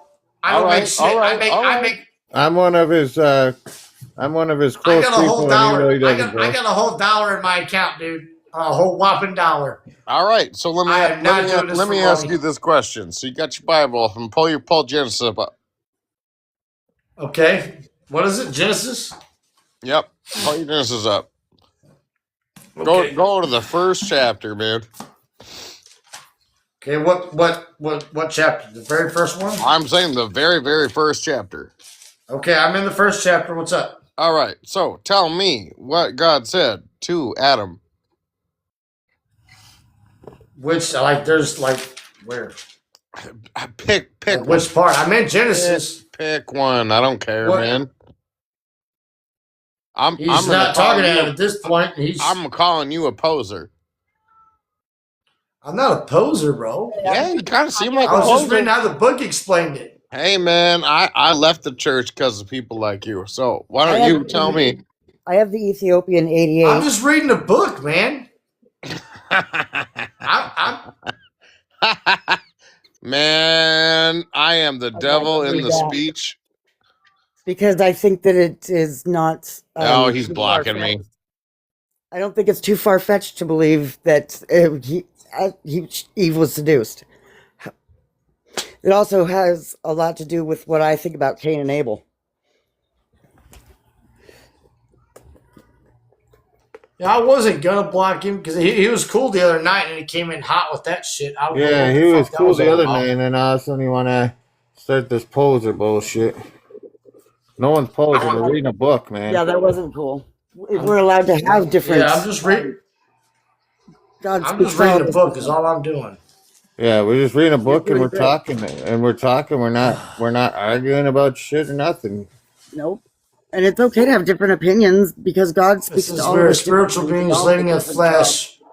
Roy was my earth name, but my spirit is Yahuwah Yahweh. Okay. Right on. Okay. That's interesting. Like you're saying you are God, or you're saying that's like your faith, you believe in God. This isn't a safe space for bullshit. I'll tell you that right now. It's not. I don't play safe space. I don't do pronouns. I don't do safe spaces. I don't do fucking gluten. No quiet time. No, I'm saying I'm a son. Okay, so like you're saying, like us, you're a child of Christ, right? Right? Is that what you're saying? Thank you, Tad Dad, for that. Appreciate that. I got you, bro. Thank you so much. Like, so fucking much. Thank you. People are fucking being douchebags tonight, bro. Yeah. So, anyway, basically, it's making it sound like the sheep and the wolves are having a conversation. So it says, then the sheep cried out to the Lord and came to them. He began to strike the wolves, who commenced a grievous lamentation, but the sheep were silent, nor from the time over they cry out. Then I looked at them, and they departed from the wolves.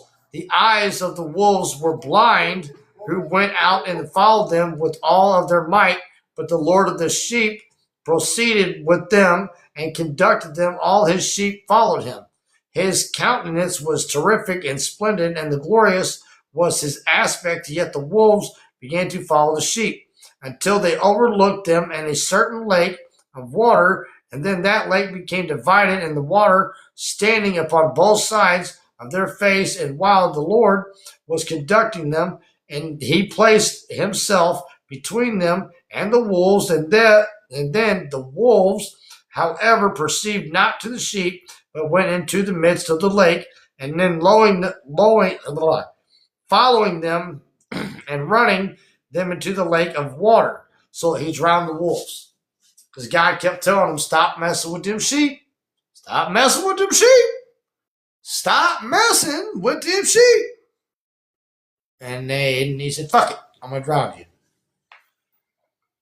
says, but when they saw the Lord of the sheep, they turned to fly from before his face. Then the water of the lake returned, and suddenly, according to its nature, it became full and was raised up until it covered the wolves. And I saw all them which had followed sheep perished, and them were drowned.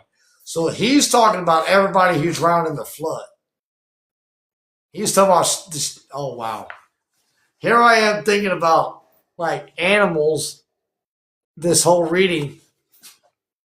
He's calling the righteous people the sheep, and he's calling the evil people the wolves. That book describes mathematical constants. Come up and hang out, bro. Let's tell me what you're talking about, man. Come grab a box, man. I'll invite you up. So this is the book of Enoch you're reading, correct? Oh, you can't? Okay. Yes, this is the book of Enoch I'm reading. Yes, sir. I get Go ahead.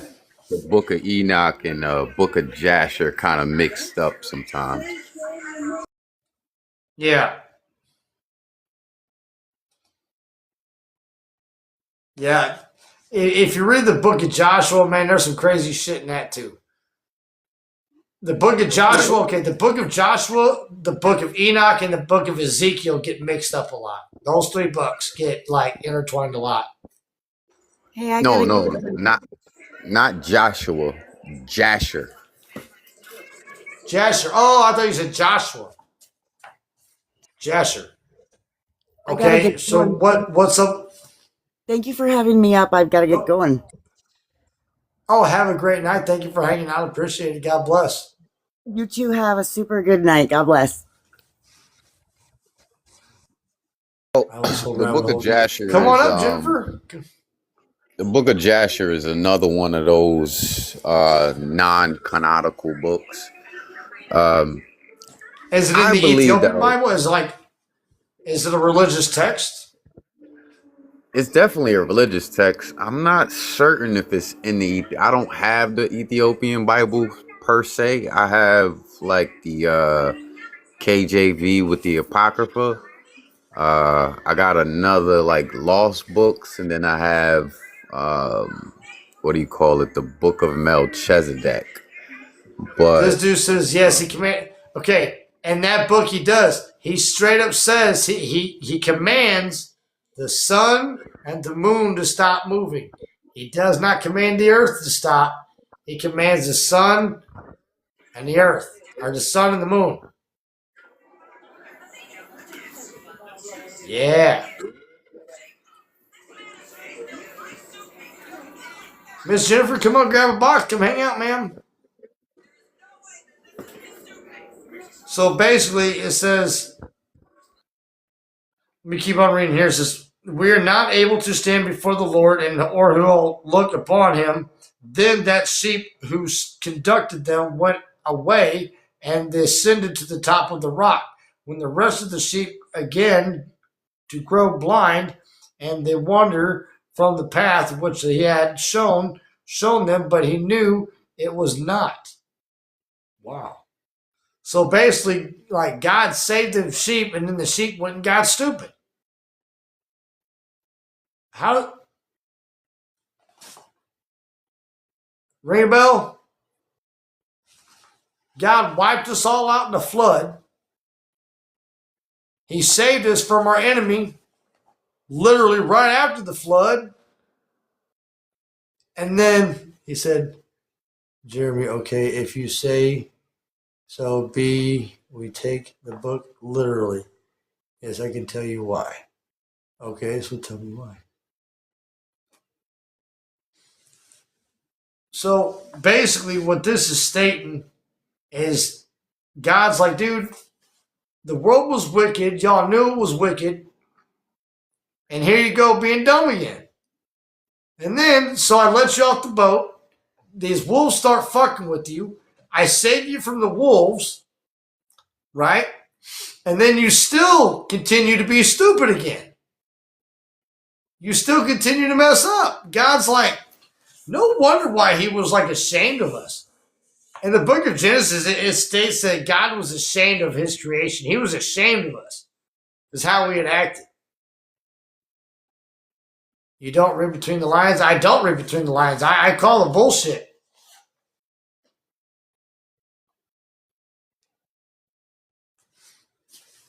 You know, it's just how it sounds. It says, which had become blind and had wandered from his path. And as soon as they beheld him, they feared and trembled him in his presence, and became desirous and returning to their fold. Then the sheep taking him other sheep, when those which he had wandered, and afterwards began to kill them. They were terrified as his countenance. Then he had caused, see, once got aggravated, God got aggravated, and he was like, fuck it, I'm just going to let y'all out alive or whatever. And and then they started fearing him. Once bad shit, humans, we wait till it goes bad. We get the warning, we get the warning, we get the warning, we get the warning, we get the warning, and then it goes fucking bad, and then we're standing there going, what the hell happened? Well, you had a warning. You had lots of signs, and you did nothing. You didn't listen to Noah. Noah told you guys, but you didn't do shit about it.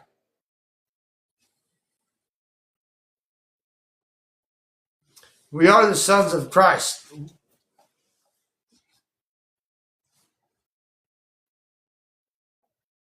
To envy human because they have an imagination.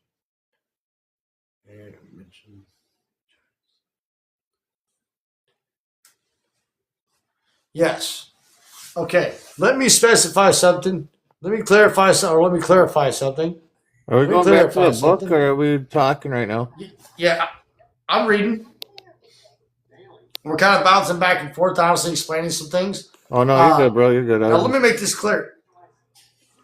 Goliath that David fought was only 9 to 12 foot tall, maybe 13. They measured in cubits back then. Goliath was a giant among men, and he was of Nephilim descent, but he wasn't an original Nephilim. He was of Nephilim descent. People get that story all fucked up and misconstrued. Goliath was massive, yes, but he was the offspring after the flood. You feel me? There were giants on the days of the flood and after. I'd take Goliath in a street fight. You fucking wish. So that's my question: is whose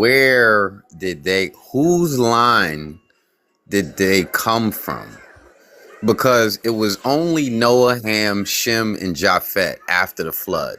So if those are the only 4 on the planet, whose line did they fall under?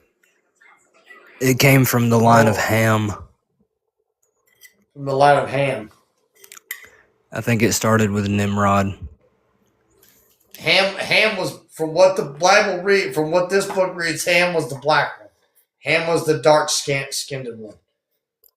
If you look at the scripture around Nimrod, especially in the Septuagint, it makes it a little more clear. Not that the Septuagint is better or anything, but it says the word it uses, like I think in the King James, like the Masoretic Hebrew text, it says he made himself a mighty man, or he began to be a mighty man. So like he somehow began to be a mighty man. And what that is referencing is really is the heroes of old, is the giants, the Nephilim, and the Septuagint uses the word that makes it more clear that it's giant. See, there's some dark shit that goes on with Ham right after the flood starts. Yeah. Now, listen, this whole thing is debatable. We talked about it a little bit the other night. It says, now this is where slavery comes into play, okay? This is what the Civil War was fought over, right? Here in America, correct? Right? So we're going to agree on that. Now, really. I know that's what I'm saying. It was part of it, though. It was part of a part of it was a religious thing. They thought it was. Some people thought it was like some people thought it was like a religious right. You know what I mean? That's what they teach in school. That was part of the reasoning why they fought. You know, it was a religious right to own slaves, if you will. So anyway, that was their religious debate. Okay, and that's stupid as fuck, but I get it. So here's how it explains it. Here's how I don't know what is it. Was it the Confederates? Yeah, it was the Confederate side, right? The red thing with the fucking, what's that? With the blue X and the fucking stars, rebel flag. That's it. Yeah, that fucking redneck flag. Okay. Yeah, Confederate flag. Okay. Now, the Confederate side, they were looking at it from a Hoosier, weird standpoint, but they also had a religious standpoint from the book of Genesis. It straight up states that Ham, and it just stated here, Ham was the black one, right? So, whatever sin, when Noah fell asleep, passed out drunk in his tent, Ham went in there and he does some weird shit to his own dad, to Noah. And it strictly says, when Noah woke up and saw what his son had done to him, it doesn't say what his son had done to his mama It doesn't say what his son had done. It says what he saw what his son had done to him. So it's hints that Ham performed the first Shmei thing in the new world. So then when Noah saw that, whatever evidence he bragged about it to his brothers even, which is even weirder. He brags about it to his brothers, but he tells Noah, and Noah sees what he had done. Whatever he had done, he had left some evidence behind it. I'm thinking it's kind of nasty shit. Noah saw it, and it pissed him off. So Noah was like, you will be subservient to your brothers for all of history. He cursed him. You will be banished from this land, and that's where he became the first Canaanite, first Canaan. No, brother. All that. Brother, I'm going to have to correct you on that. All jokes aside, the Bible does not say that. It says one, and this is why you got to read the book of Jasher. The book of Jasher explains it better as far as what happened between Noah. Ham wasn't the one that got cursed. It was Canaan that got cursed. Because Ham became Canaan. No. Canaan was the offspring of Ham. And Canaan was Ham's firstborn son. Exactly. That's the reason why. No, Ham created the first city. How it explains it in Genesis, it says Ham went out and created the first city and called it Canaan, and that's where it became. And that's how it explains it. No, Canaan I might be wrong. I mean, in Noah's own words, he says, "Cursed be Canaan, son of Ham." Yeah. Because this is why the book of Jasher explains it better. Most people who come from the biblical text, they believe that it was like a LGBTQ thing, but to look upon your father's nakedness means to lay with your father's wife. Yeah, so if you look at the wall, it explains that in Luke.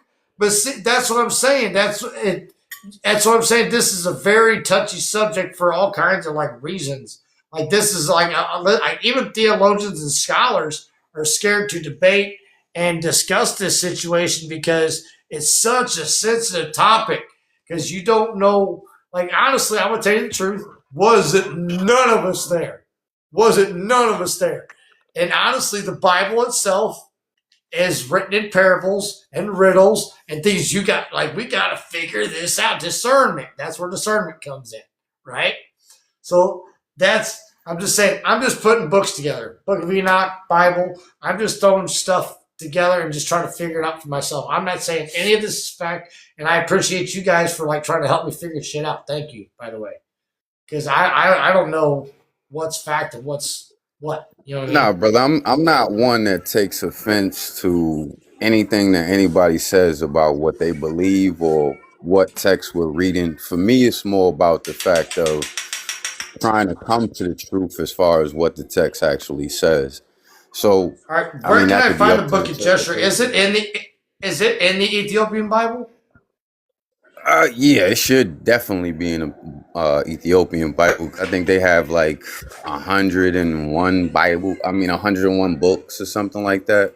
But I don't have the Ethiopian Bible. I just personally, there's a guy, I forgot his name, but he's on YouTube. He's a Christian, and he has numerous different lost sources, so to speak, of older books that he reads himself out loud.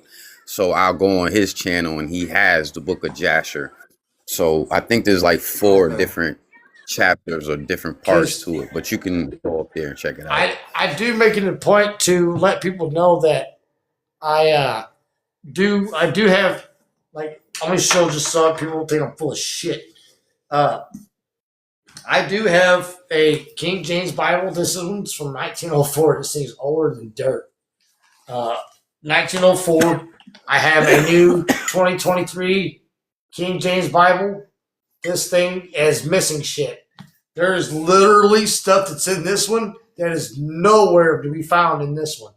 So these new Bibles, you need to be careful what you read. Well, that's why Gunnar was telling you about the Septuagint too. Because the Septuagint is one of the first books they had to translate into actual Hebrew or Greek. And then I have my Another good Ethiopian source. Bible here. You got a Strong's Concordance. And then I have a Jewish study Bible. It's the Jewish Torah. I have it. And then I also have the Muslim Quran as well. So everybody understands.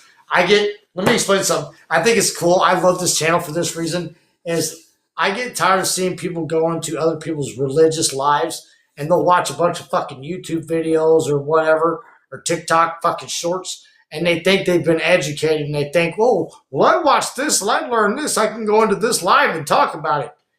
No, that's fucking bullshit and it's disrespectful as fuck. If you don't know your companions or your people's shit, stay the fuck out of their lives. If you haven't read their books, stay out of their live conversations because you don't belong there and you shouldn't be in there. It's rude, it's disrespectful to the culture, to the religion, to the people, period. Their spirituality, respect each other, period. Everybody, I think, here's how I think it should be, honestly. If you're going to live on this mortal earth that we're here on, I don't give a fuck what you do on your side of the line. If we're living on this, if I'm living over here and you're living over there, if you're doing your thing, you're doing your thing, dude, we could even meet in the fence at the fence line and we could talk at each other and talk about each other's shit and have a good time. But as long as you're not forcing your shit on the other one, you're okay. Just chill the fuck out. Talk about your stuff, have a good time. Like, hey, I'm glad you love Allah. I love Jesus. That's cool. Awesome. You can't have pork. You want some beef? You know what I'm saying? Be kind to your neighbor. Be kind. Period. I don't give a shit. Just be nice. And people come in this channel and they see real people of faith and they automatically think, oh God, here's a Bible thumper. Nope. I'm a real person of faith that's looking for answers. That's all I'm doing. And I'm a guy trying to read a book. And I'm trying to learn something. And these folks here educate me just like I educate them, and we help each other just as much as we need to help each other. That's just the way it should go. Just be peaceful about it. You ain't got to fight and argue. Just be. You know? So thank you guys for helping me understand. Appreciate it. So, yeah. So, anyways, it says, and afterwards, he began to kill them, and they were terrified, and at his accountants. Then he caused those in which he had wandered to return, who went back to their fold. I likewise saw their vision, and the sheep came, and the man built in those houses, and the Lord of sheep, and made them all stand in the house. It says, I perceived also that the sheep which proceeded to meet this sheep, their conductor died. I saw two, like not two, like the number two. I saw two, like also, that all the great sheep perished, while smaller ones rose up from their place, entered into the pasture, and approached the river of water. Then that sheep and the conductor, who became the mean, was separated from all and died. And all the sheep sought after him, and he cried for him in the bitter lamentation. I saw likewise that they ceased to cry after all the sheep and had passed over the river of the water, and that they arose other sheep, all of whom conducted them instead of those who were dead. Dude, it's talking about people in reference to sheep. Man. It's talking about how easily and how dumb people can be. It's what he's doing. You know, it almost makes you want to fucking cry. Because you're seeing the humanity. It just keeps repeating stupid shit, dumb shit after dumb shit after dumb shit after dumb shit. Like right now, all these wars are going on. Our gas prices are jumping through the fucking roof.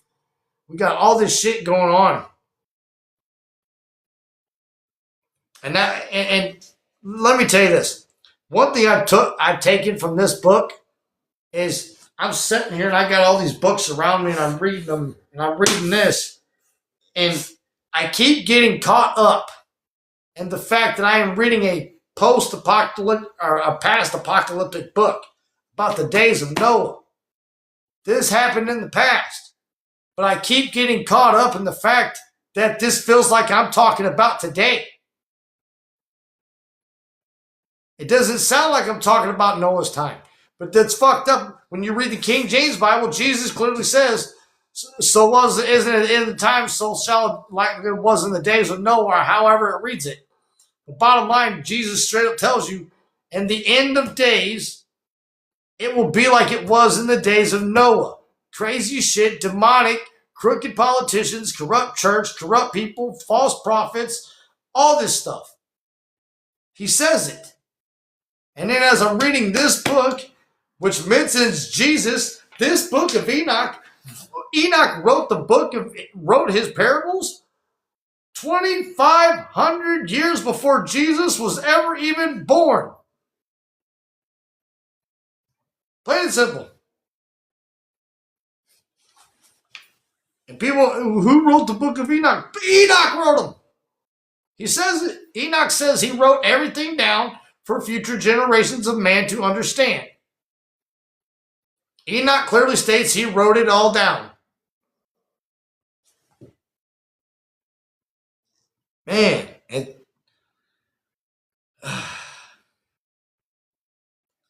it's crazy. Says, I saw that also became satiated. What was that? Somebody saying something there?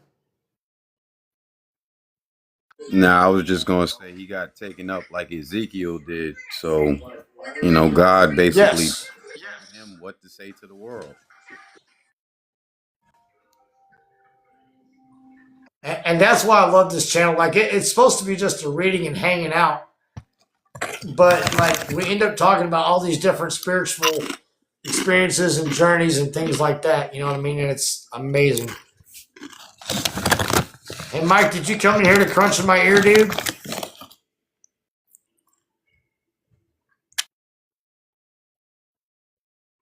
Jeez, what's wrong with people? They came in here to crunch in my ear. Cool.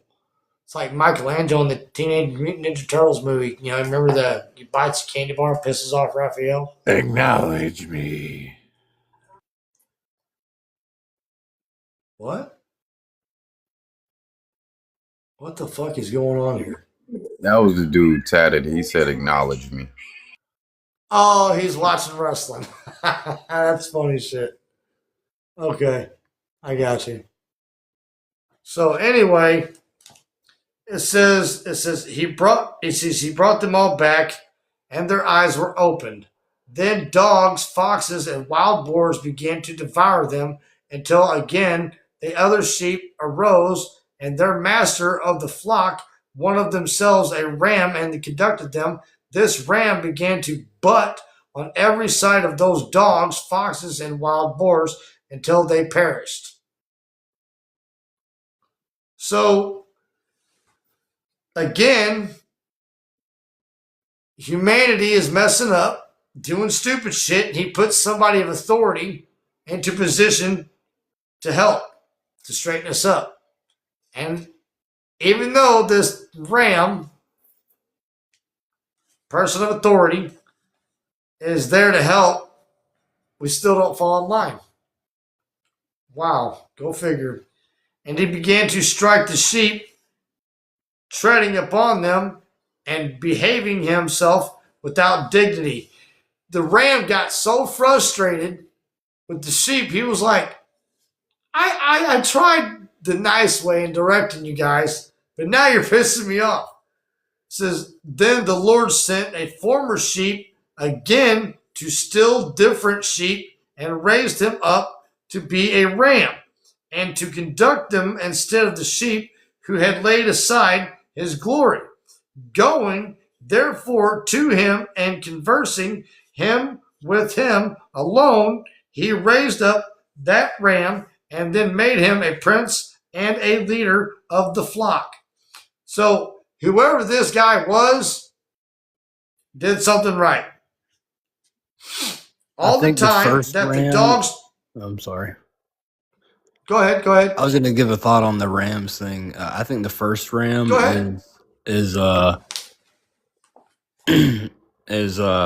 is his name? Saul. And the second ram is King David.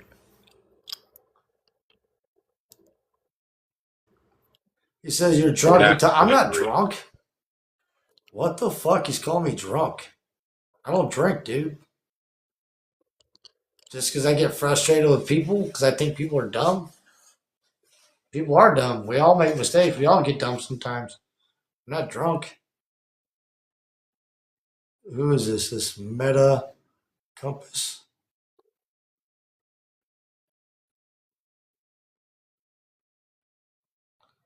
Oh.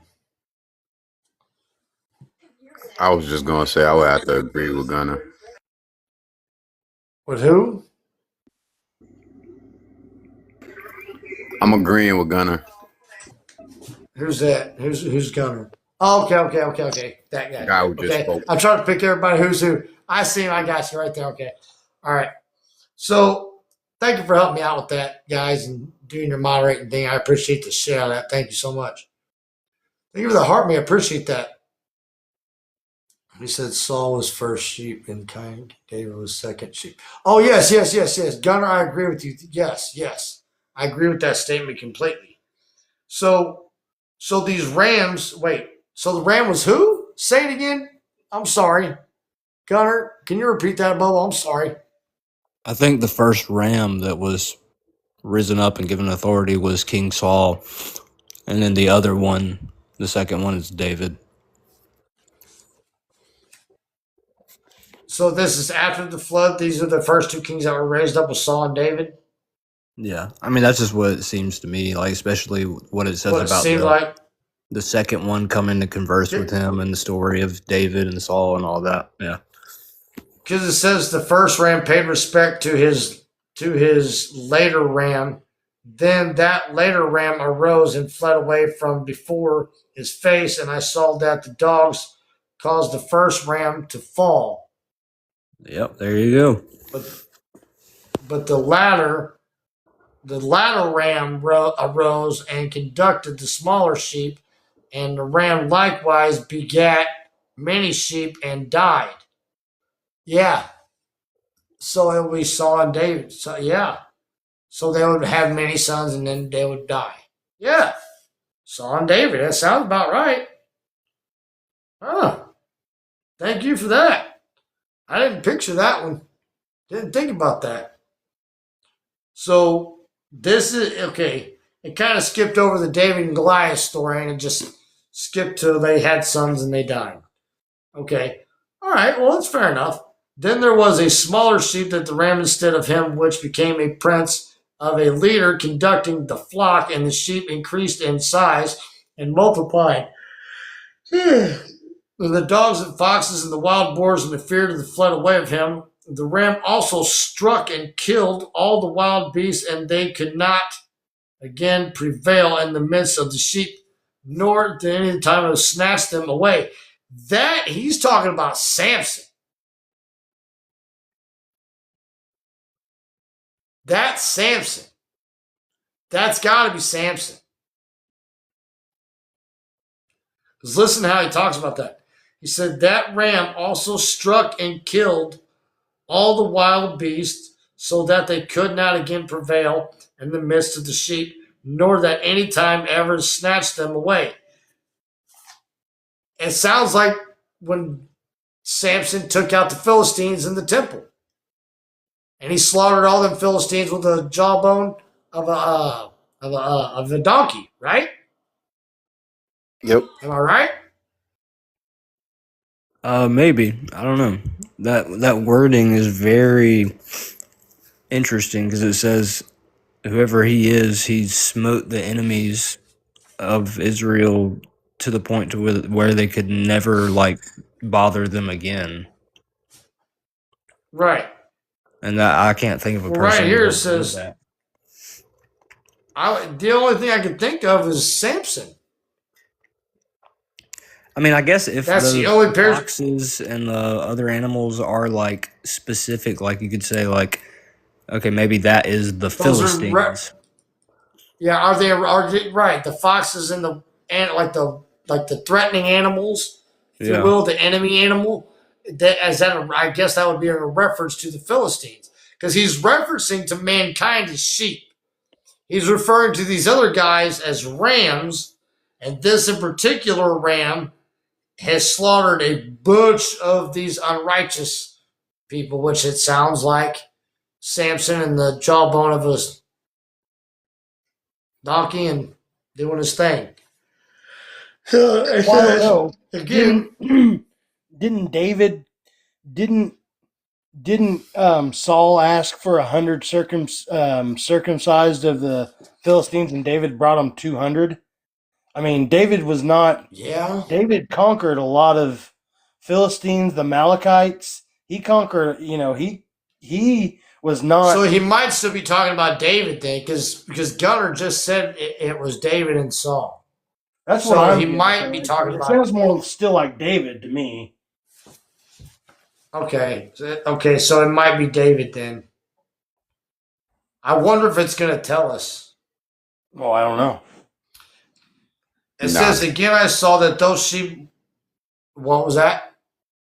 No, I was just saying it's not going to tell us directly, but I mean, it's up It to us doesn't tell us over directly.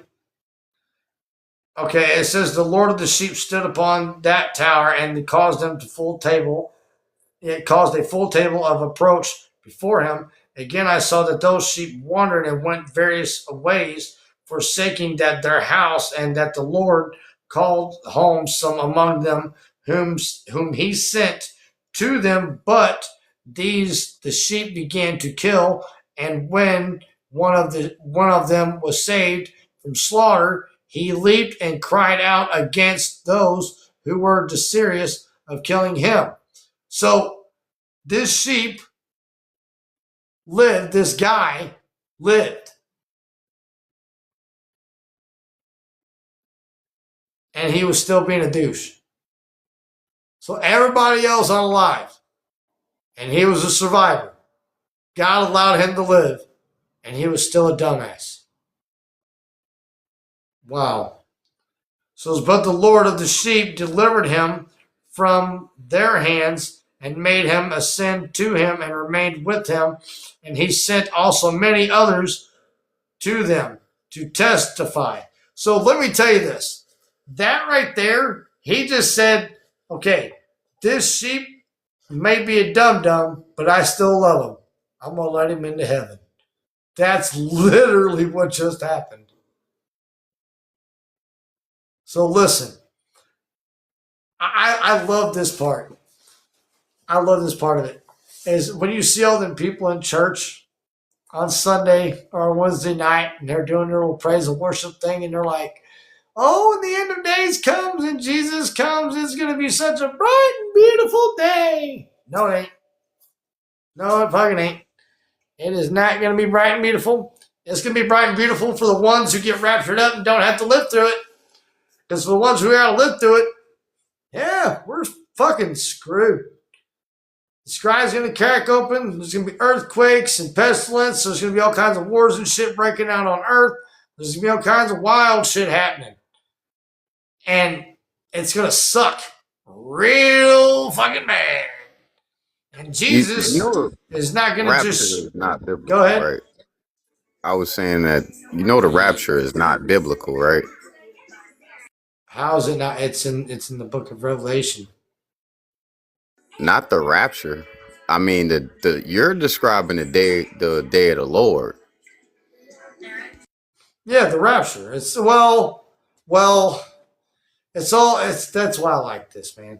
Here's how I think it, because it says how the Bible describes it from book of Genesis to the book of Revelation, from cover to cover. If you read it, there's a difference between like reading your Bible, studying your Bible, and knowing your Bible. And everybody's spiritual journey is their own. So my personal opinion, this is just my personal opinion. I may be wrong. Okay, in my opinion, how it reads from the Ethiopian Bible, the King James Bible, and the Book of Enoch, and the Jewish Torah, if you kind of mix them all together, here's the conclusion I got. there will be like the rapture type thing, right? Everybody, or the chosen ones, righteous ones get caught up to heaven. Okay.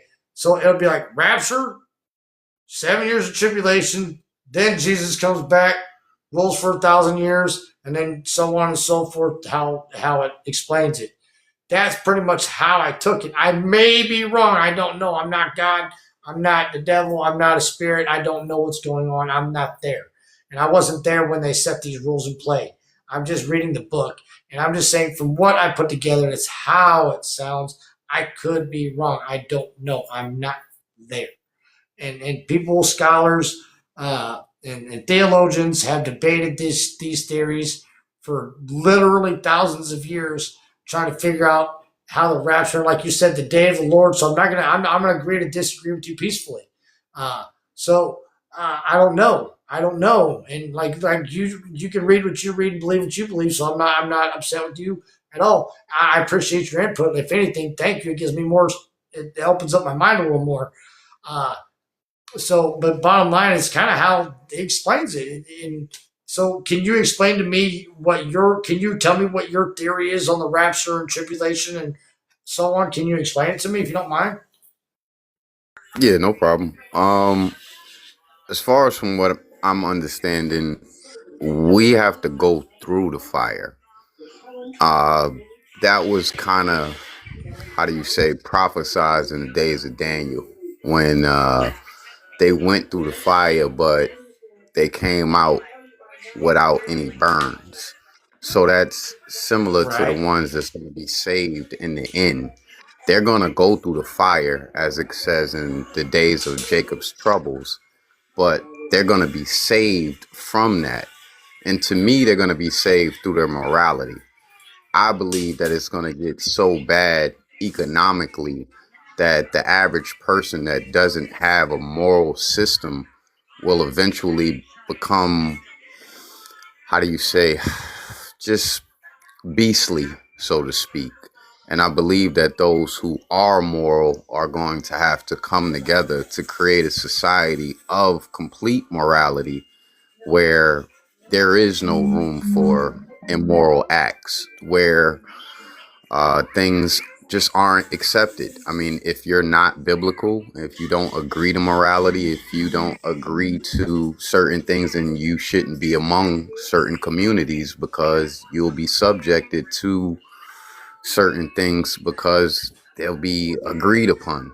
You know, because if you look at today, moral standards are getting more and more loose, right? So if you don't want to go outside of your door and see or allow your children to see someone that's walking around half naked or uh, just being loud in your Amen. neighborhood, or any of these negative things that you just don't agree with as a conservative person, eventually there is going to have to be a society created where you can be conservative. Because I mean, if you let's take, not to be against religions or whatever the case is, but let's take the Quran for instance, as far as the Messiah of the Quran, so to speak. His Right. first wife Right. was 6 years old. There's no debate about that. I've read that myself. My father's a Muslim, so no one Me can tell too. me that Me too. that's I know. not the truth. So the more and more we get socially accepted among other groups of people that are not considered conservative, these types of mindsets are going to be acceptable because everyone needs equality, right?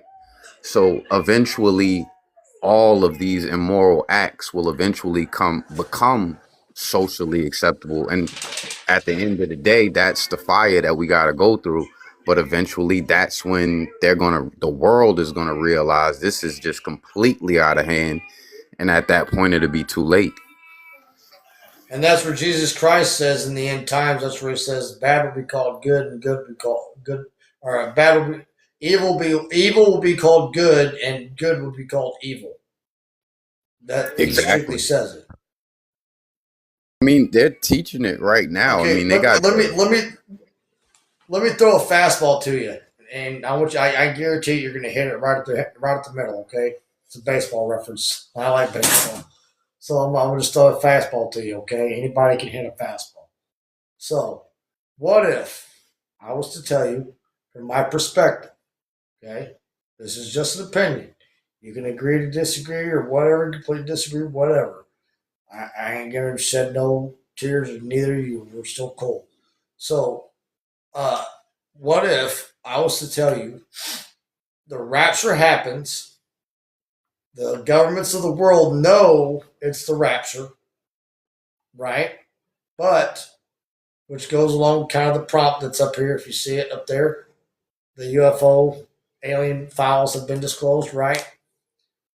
So they know it's demons and fallen angels and shit of a different dimension of spiritual battle that us as human spirits, human mortal bodies can't understand in mind, right? So we know for a fact that we've been dealing with aliens for years. They've been presenting aliens in Hollywood, Independence Day, Close Encounters of the Third Kind. You know, there's been that new movie. What's that called? Disclosure. Have you guys seen how real that fucking movie looks? Holy shit. So, like, it hits home. My wife and I were literally sitting at dinner tonight, talking. Go to war.gov right now. It's a site here in the U.S. that we're allowed to go to. They literally just disclosed the first round of UFO extraterrestrial files on UAPs and UFOs. Our U.S. government has just disclosed it. Look it up. I actually posted pictures of it in a few of my clips on my channel here. So go check that out. I can show you a UFO in the Bible, honestly, that you probably never really thought about. Okay, like an angel or a UFO. Like here's the funny thing. This is my Not opinion. an angel. Anything that you've never seen, I've never seen, it's gonna be a UFO. It's gonna be alien. So The reason why discernment is demons or angels. the reason why I even came to this understanding was because on the 4th of July I seen something that looked like a UFO basically, but it was completely surrounded by fire and it was oval shaped. Oh wow. But when you look in the book of I want to say it's book of Exodus, where it talks about how the children of Israel were following a cloud by day, and then it descended on the ground and turned into a pillar of fire and gave them light at night. That to me was a UFO. Yeah. Man, I'll be honest with you. I wasn't much for UFO stuff for a hot minute. And then a few years ago, my wife and I and my foster son, I told this story on another live, but man, it was the only UFO experience I ever had, man, and I didn't know what to think of it.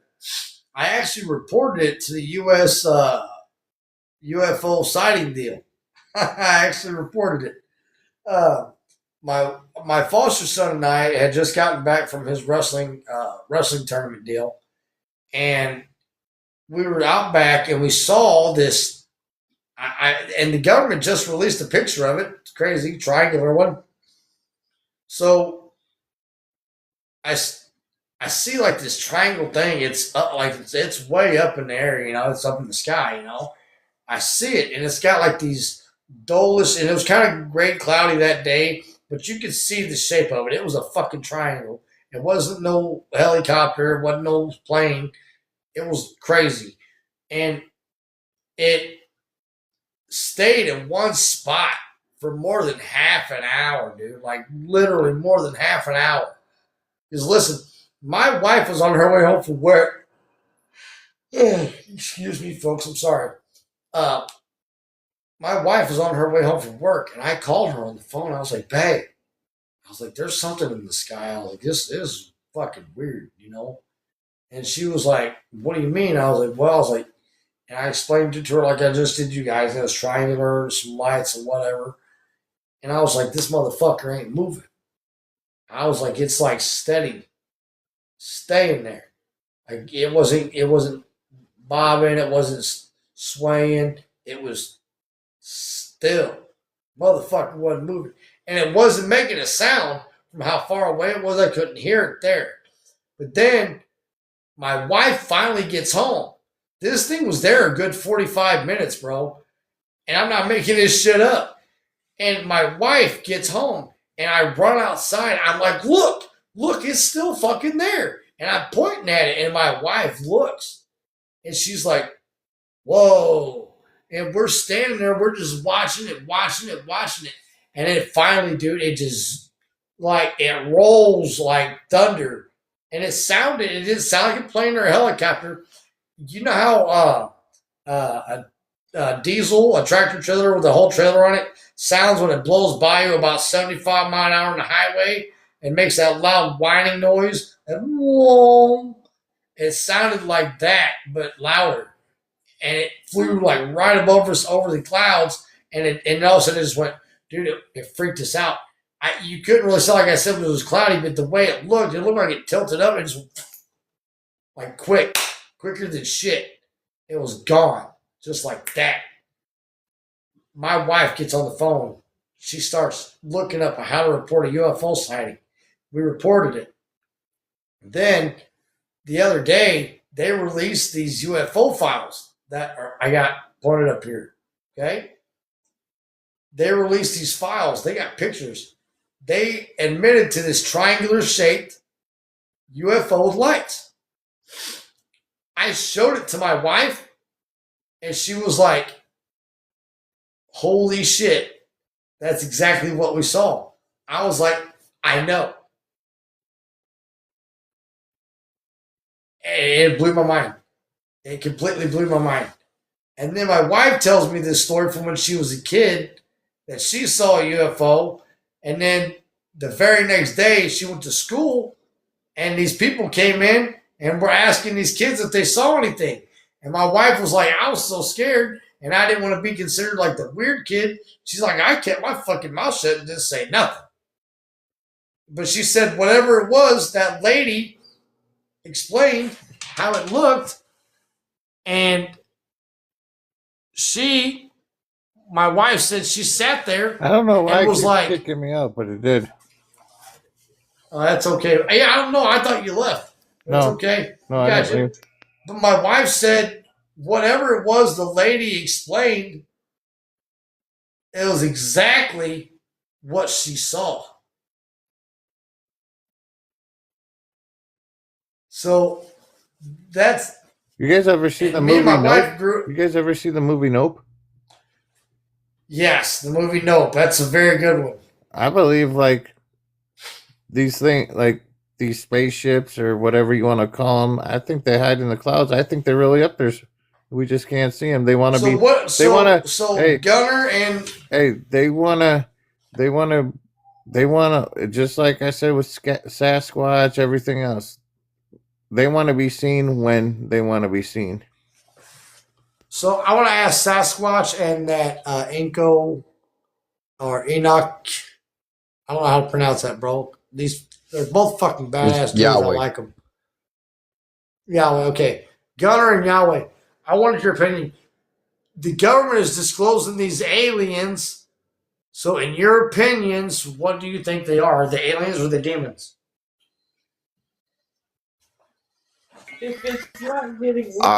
In my opinion, some of them are aliens. As far as demons inhabit bodies. That's not the same as the aliens would be concerned. But at the same time, I would reading the say book that of Enoch. Go ahead. yeah, sorry. but I didn't mean to interrupt. My bad. the book, no, you straight. I'm just saying in the book of Enoch, it talks about the demons being inhabiting bodies. It doesn't talk about them like flying up into the stars or nothing like that. Not saying that they don't. It does. It does Where? somewhat. It mentions that they have powers over the weather, and they use the universe itself to fuck with mankind. It states it. And then if you look in Thessalonians, I don't remember what scripture in Thessalonians, but if you look at the King James Bible in Thessalonians, it clearly states, I know this for a fact, it clearly says that the disembodied spirits of the Nephilim, the demons, it says they will take on host bodies they'll pose as extraterrestrials, kind of. It says terrestrial, it doesn't say extra, it says terrestrial. They will pose as terrestrials as to try and deceive mankind in a great deception.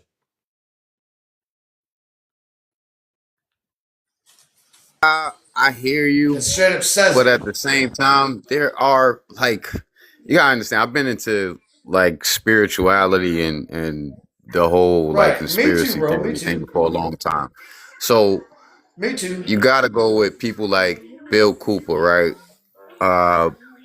Bill Cooper goes in pretty heavy on the UFO thing. If you study guys like David Icke, he has his own theory about it.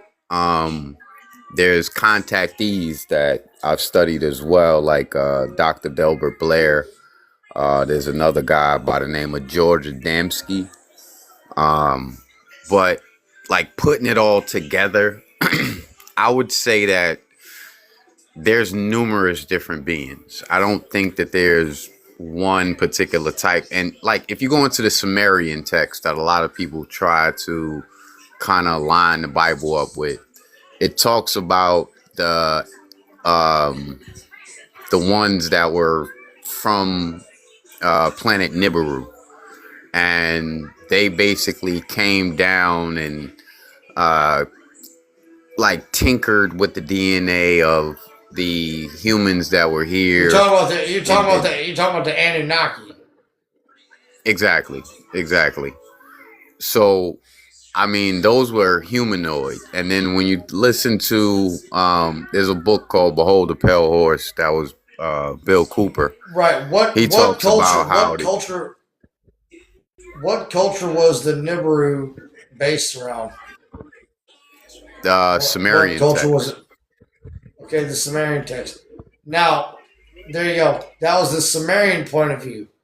See, that's the best part I love about this show, is that's the Sumerian point of view. Now, from the Jewish Torah, the King James Bible, the Ethiopian Bible, which the books of Enoch are honestly in the Ethiopian Bible. So I'm just going to say the Ethiopian Bible. But honestly, the book of Enoch all alone, outside by itself, all three of these texts clearly state this. This is my opinion, is what I've read. It states that the fallen angels begot sons, the Nephilim, right? They were unalived in the flood. Now, once they were unalived in the flood, their bodies, their spirits were left to roam the earth. They were called disembodied spirits, demons, right? So, 10% of those demons were allowed to live after the flood, stay on the earth, okay? So, anyway, those spirits had nowhere to roam. They had nowhere to go. They didn't have a place in heaven. They didn't have a place in hell. They were unregistered souls. So they were left here to fuck with the earth, to do bad shit upon the earth. God knows they're here. Okay? They became forces of weather like tornadoes, floods, hurricanes, volcanoes, all the bad weather you see. That's what it is. It's kind of how it explains it. I'm not saying this is what it really is. I'm not calling this fact. I'm saying this how it reads it. I'm just reading a book. That's all I'm doing. It says they became angry upon the earth. So God cursed the Nephilim. The Nephilim were really lustful and shit like that, right? So they bred everything. Literally, these things, everything. Okay? So God cursed them where they can no longer do that. Have you ever seen a picture of an alien with genitalia? I haven't. It's crazy, right? So they had to bring up these disembodied spirits, and they had to create like host bodies, if you will, is how it sounds. They created host bodies and using cross genetics, miscegenation, and they, like demons can possess people, right? They possess these host bodies, and they became what we call aliens, extraterrestrials. And they became different breeds of extraterrestrials because of the cross genetics. Anunnaki, the tall grays, the short grays, and then all them other weird ones. Like everything that's going to come out right now, this is just the fucking beginning. That prompt that I put up there is just a beginning warning sign, honestly, because what's going to happen here is we're going to see all this alien shit come to light, right? They're going to try and disprove religion. They're going to try and say that these fucking aliens are our creators. They're going to say that the rapture is an alien abduction. They know it's God. They know it's Jesus. They know it's demons. They know it's angels. They know what it is, but they're never going to straight up admit it because that's not the fucking plan. Plain and simple. If I could jump in right there to give my answer, it would be perfect. Go ahead. I think that yeah, I think that everything we're seeing is a mix of entities, whether they be fallen angels or not fallen angels, and you know, maybe even holy angels move in and we just see them sometimes. Also just advanced technology that the government has that we don't know about. But I think a lot of these things are entities. I think that I agree with most of everything you just said, especially the part about they're going to try and tell us that, you know, these beings are our creators. I've heard about that since like 2014, 2015. People call it the seed theory. Yeah, the seeds. Star seeds. The star seed theory. Yep. Yeah, it's going to be a huge. I think that is why they're moving forward with the disclosure. I think that might be the great deception, is that they'll finally come out in the open to the masses, and I don't know how the maybe different groups of them will take part in this or interact with each other, but there will definitely be a group that will come across as benevolent and will tell us that, you know, we got everything wrong. People got some stuff right, but they are our creators, and they'll offer us all this, just like in Enoch, the Watchers, how they taught the fallen Watchers, they taught mankind all this stuff that we use to basically create civilization as we know it today. They're going to come down again and say that we created you, and they're going to offer us even more. They're going to offer us solutions to every... offer us cures. Oh, yeah. They're going to offer us cures. Immortality. They're going to offer us the watch. Have you noticed in the past year, since Donald Trump took office, how many times they've mentioned the cure for cancer? Oh, yeah. Everything's speeding up like crazy, man. Hey, I have a question. Yeah, if you don't know Dr. Sabi, you're kind of behind time with that. So my question is, what do y'all think about this little pastor meeting with the CIA or FBI meeting about these extraterrestrials that is now being talked about? Like, what do y'all? That seems suspicious as hell. Dude, that's a good question. I'm glad you brought that up. Let's talk about that. You want my opinion? Oh man, that's a good one. What's that? They've had this plan, because I remember back when YouTube was YouTube and not Microsoft or or Google. this lady, I've heard she used to work for the in the Pentagon and whatnot, and she went through all the different fake false flag things that they're going to go through to implement a one world government. And she mentioned a final thing before the one world government. It'll be like the Independence Day movie where they'll have an alien invasion. It'll look real, it'll feel real, a lot of casualties, but it'll be completely controlled and fake. Now we have this meeting with a bunch of pastors. A majority of these big pastors we all know are in the pockets of that country that that our politicians are in the pockets of, right? Oh, you can guarantee Joel Osteen was there. Exactly, right. So they're gonna try Kenneth to like Copeland and yeah. I think it was a briefing to somehow connect the planned invasion to biblical text.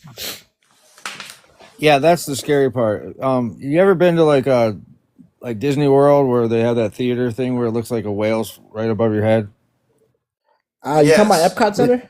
Yeah, it looks like an alien, like a whale will be like over your head. It looks real, like. Oh yeah, Now- so it's called now- Project Bluebeam. That Yeah, they got. you've heard the theory of like Project Bluebeam. That's what you're talking about. with these 5G towers and cloud seeding will be like the background that they cast these images off of. Yeah. Well, yeah. That's well. Anyway, what should scare you the most is these people. They believe that once the entire world rages war against them, that their Messiah will come back. That is their goal. They want everybody to hate them. That is their goal. They already But missed what the should scare Messiah. you is they have all the money. They have all the power. They just took over. They just made Trump his puppet. Like they could walk right into China and take their. Trump is one of Like, them. these There's a people lot have of- all the money, and they have enough money to pay for a false prophecy. There's a Trump lot of is them. There's a not lot of one them of that them. I disagree with y'all on that. Like, you know how people go to the Red Sea every year and they throw cherry Israel wheels. runs the America. for me, Plain there's a and lot of simple. them It that says in the Bible. for a lot of them they claim to be this and that. They claim to be Christians. They claim to be Muslims. Like the Saudi royalty, they are not Muslims. They are just acting like Muslims, but they really come from the Ashkenazis. And I think Trump is originally a Jewish person, along with a lot of our politicians.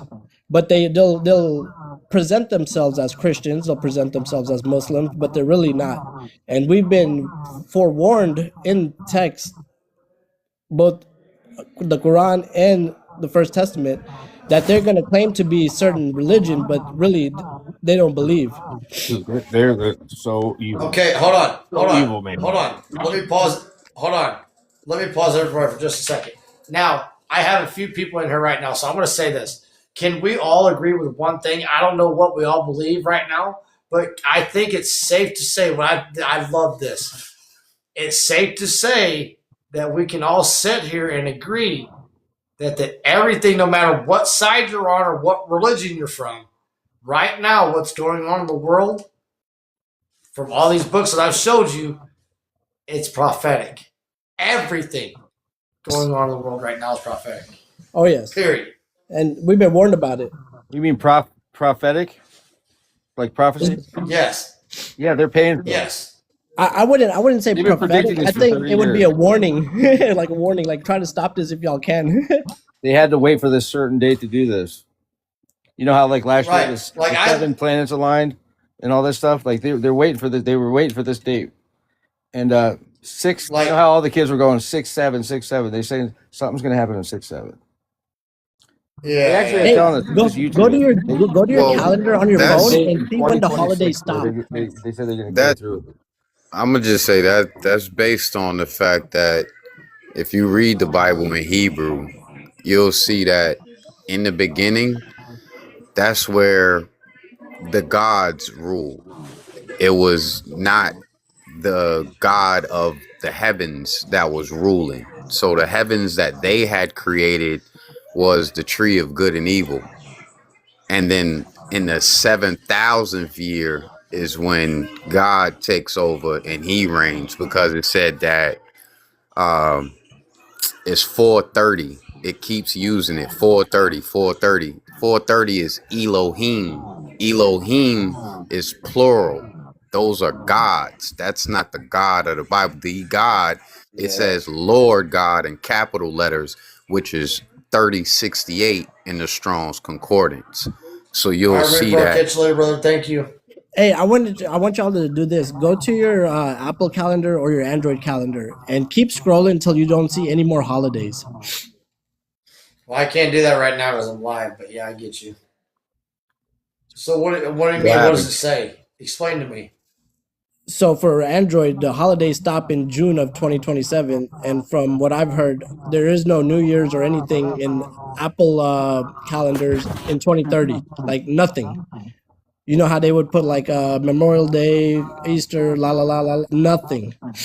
Yeah, what else is scary is Does like anybody have an there's a book of iPhone? popes. It predicts the popes all the way back to like the first pope. And this pope we have right now on this Restricted. Look, I tell the truth, and these motherfuckers restrict me. Hey man, fuck these. Fuck. I know you're watching, motherfucker. Fuck you. Yeah, there's something that predicts the popes, and this is the pope we have right now is the last pope on that thing, and every other pope was predicted. Yeah, I did see something about that, about the history of the popes. That this pope was like written to be the last pope. Hey, host, let me hop off your live. That was a couple years ago. Remember what I told you, bro? They did it again. But I'll stay in the chat, but bro. I'm gonna hop off the panel. All right, bro. You have a good day, man. You can't be using the J word. No, he got flagged for misinformation. Yeah, when you use the ish, anything against the ish people, like you're gonna get flagged. That's why I leave that. They just bought this app. What's the ish people? Wait. What's the ish people? What's that? The small hats. Yeah, they just bought TikTok. They own Pornhub, TikTok. They own all social media. The white flag. Oh, you mean? Oh. Yeah, you they said that their intent is to shorten our attention span. They said they got us down below 3 minutes. Bro, I be outside talking regular to regular people, and I be using the word unalive sometimes. Like, I do that too. I see. You said ooish. Okay, so you can't say nothing about Israeli people. Yeah, my buddy last night said, "Why do you keep saying unalive?" I'm like, I don't know, it's habit now. I say unalive. Wow. So I'd like to chime in here. See, if you go to the purple app, you can say whatever the fuck you want. Just about. Law says she want to. He wants to chime in. Come on up, man. Yeah. So, like, we know the Sumerian text talks about the Anunnaki, and the story goes roughly that they came to the planet in search of gold because their planet was needing it for whatever reason. And they brought a different species, or different class of people, which it seems like they were a different species here. And that species complained that the planet was too warm for them, which is why they made humans. They made humans to mine the gold, right? And so they made us as slaves? Right.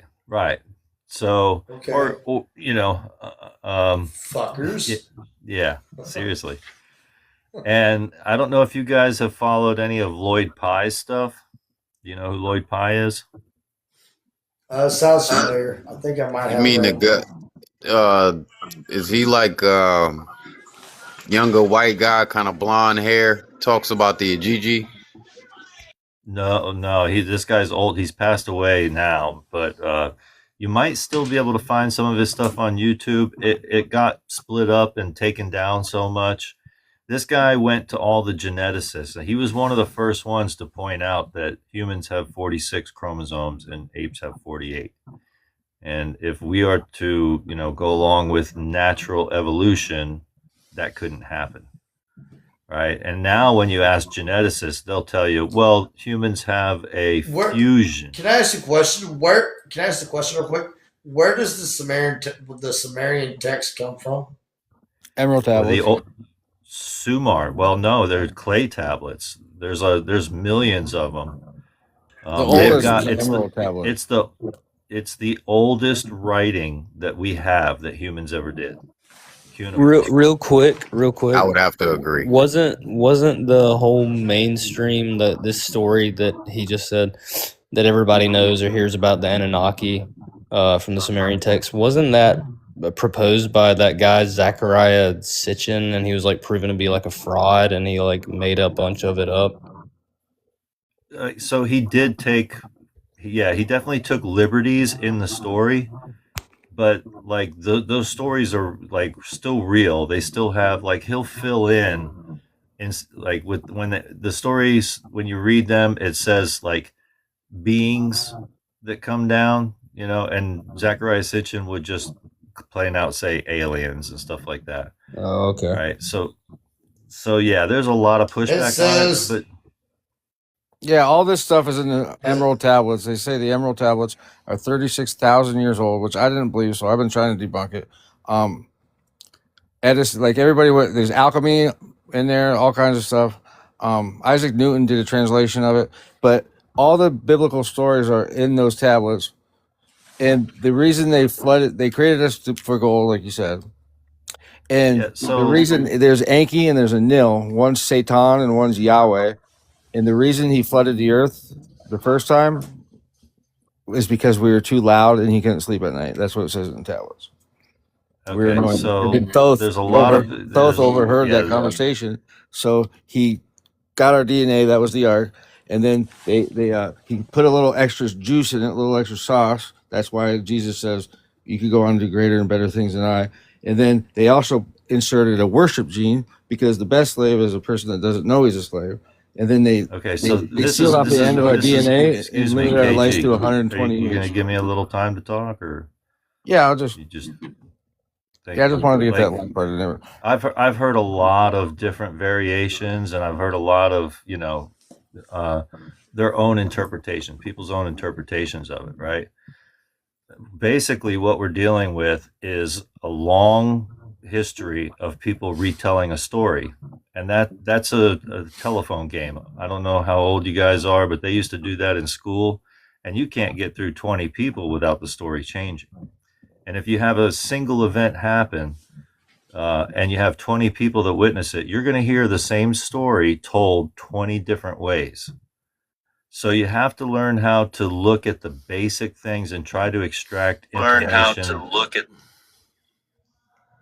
Hey, you bring me on and you get visibility check. Look at that. You see that? You see that? I wasn't bullshit, man. Like these motherfuckers been watching me since I was like fucking 20. I'm 37 now. Cut the man off. You gotta let him speak.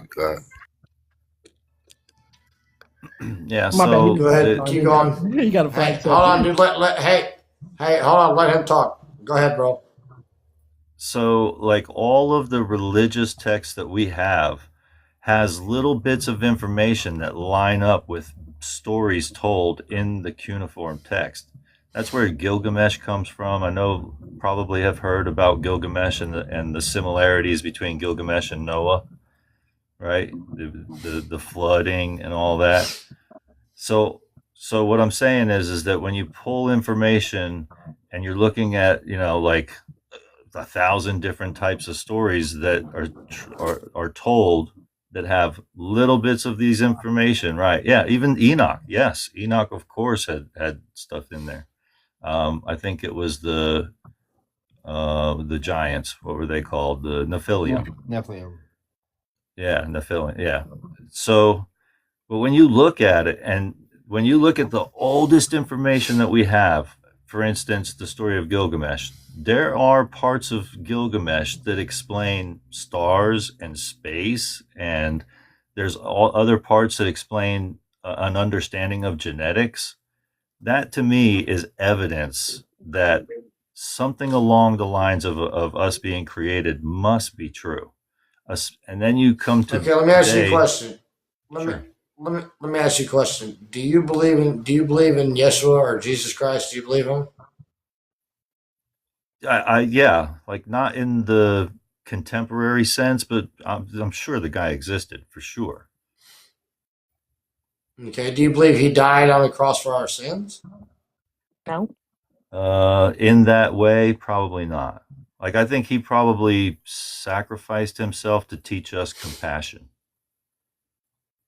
Okay. And then up here you said no. Can I ask why, ma'am? It just don't make no. What? You hear me? I can hear. You're real quick. I can't understand what you said. It just doesn't make any sense. How? What's the point? I'm not gonna. Well, I mean, I know the Bible that's the probably whole explains point. it. Well, it does. Doesn't mean Well, it's No, I your own kind of get what spiritual you're journey. saying. It's not. It's not Subconsciously, my I've job always to guide afraid. people on. I'm sorry to interrupt. Sorry. Right. Go ahead. I was gonna say, like, so my whole life, I'm 46. Subconsciously, I was afraid, even subconsciously too. Like, I always felt like something wasn't right. And then I started. What made me believe was I was looking into other religions. I got into the Emerald Tablets. There's a guy in there named Thoth. You put his words next to Jesus; they're the exact same words. He wrote the Book of Thoth, which was the first person to give us hope. He said, if you're a good person, you do this, you do that. There's an afterlife, heaven. And then the what was it? The Romans stole it, and they say, "Hey, we got a smart guy too." He was Enoch. God took him to heaven 3 times. He says he built all the pyramids. Then alchemy, writing, language, all that. So they changed his names to Hermes, and then Enoch. But there's a Jesus figure in every single story. Hare Krishna means Christos, Christ the King. Thoth, and I'm like, wow, they're all the same story. Like, this must be real. Like, that made me believe. Like, there That was my definitely whole was a point. Christ conscious, a Jesus figure sent down here to teach us, and that's what made me Yeah, believe. that was my I believe he point. Was taught that us. there's Each. similarities. Go ahead, ma'am. I want. Wait. Hold on. Ma'am, I really want you to like slow down, and I want you to talk to me like. And I want to understand where you're coming from. I'm not being rude. I'm not rage baiting you, attacking you. I want you to be like a reasonable person, and like I want to understand where you're coming from because you're just kind of giving me short little botches, and I don't. That's not a conversation. That's just banter. So, like, give me something that makes me understand where you're coming from. I'm not attacking you. I want to understand you. Okay. I do believe he did have. You're like breaking in word You're and then go you're silent and breaking then up another real word. bad, ma'am. She's probably talking, but nothing's coming through. Yeah, it sounds like it. Can I go? Can I have the mic? Yeah, go ahead. I can't understand her too well, like at all. It's like silence coming from her. All right, go ahead. So you've seen this firsthand, right? Have you ever had a warning flag before? Yeah, I've seen for misinformation, all that shit. Yeah. What is the coincidence that 3 times, and the last one was just you bringing me on the panel again? Well, because you're still within that 10-minute time limit or whatever, and also they flag anything that has to do with Israel or you say the Jewish word or any of that stuff. They TikTok is very sensitive to But the lots first of time, things. I was talking about water. He's got a Remember? point. Every But you time I said start the talking about word Emerald Tablets and Anunnaki, they bam, the live gets shut down. Every time. because they'll get you for misinformation. They'll say you're not. I just keep going. Man, I've seen. I wade through Yeah, the but you could storm. literally talk about I- anything else. Yeah, I've seen so much misinformation on these lives, and I've never seen it ever get flagged. But like, okay, so I'm gonna go back to the Sumerian thing, right? How do you translate something written 36,000 years ago, right? It's a complete load of BS, right? But that whole thing about we've been put here to mine gold and la la la la la is a psyop setup for what we were talking about that's to come. Okay. Remember? So Okay, can I speak low on that real quick, Loss? So Good. I personally I would have probably rocked with you a couple of years ago, but there are certain like things that you have to actually test. Like for instance, let's take the story of Moses and how he just so happened to be one of the upper echelon of Egypt. Uh, this would have given him certain wisdom that the normal average Egyptian wouldn't have had. So what he did was he had the ability to take all of the gold that they had used for the calf and he grinded it down to powder and made them to drink it. You can't drink molten gold, which means that he would have had to use some sort of alchemical process in order to turn the gold into powder in the first place, because you can't burn gold and create powder. That's not how it happens. I got a question. Where did that golden calf come from? Because when they were running away and whatnot, I don't think they have the ability to carry a golden calf, right? That gold weighs a lot of. They had a lot of different jewelry and stuff before they left. When you read it, it tells you that the Egyptians gave them all types of trinkets and stuff like that. So they had gold and jewelry that they were given by the Egyptians in order Yeah, to the be able reason to. they Let me ask you a question. every bull, every time you see a bull, it has sorry. Hey, host is speaking here. Listen. Let me ask you a question. Let me ask you a question to all y'all. This is the only thing I got. This is my only argument when it comes to Jesus Christ or the Bible or whatever.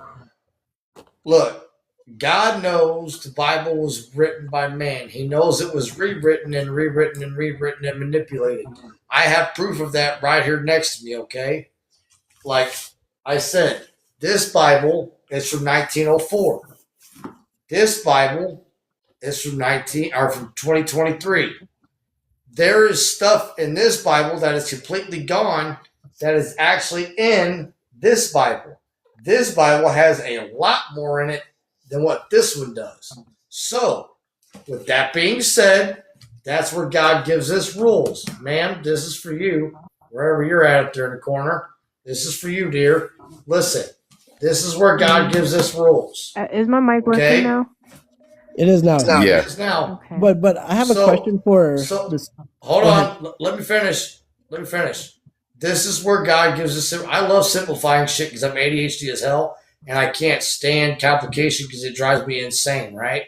So I try to simplify my life and try to make things more understanding. And this is why I made this show, is so I could try to have a better spiritual understanding, so I could listen to some of you wise folks, and we can all cross our opinions and thoughts and beliefs and spiritual has, so we can understand each other and our own growth a little better, right? So this is just my point. I'm not pushing anything on anybody. This is just my opinion. Okay?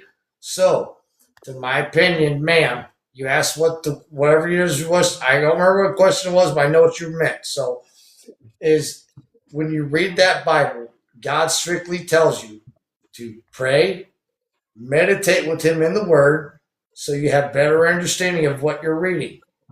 So when you do have that understanding or enlightenment, if you will, then when you read that Bible, that knowledge hits you. It goes to your spirit, not just your mind, but your spirit.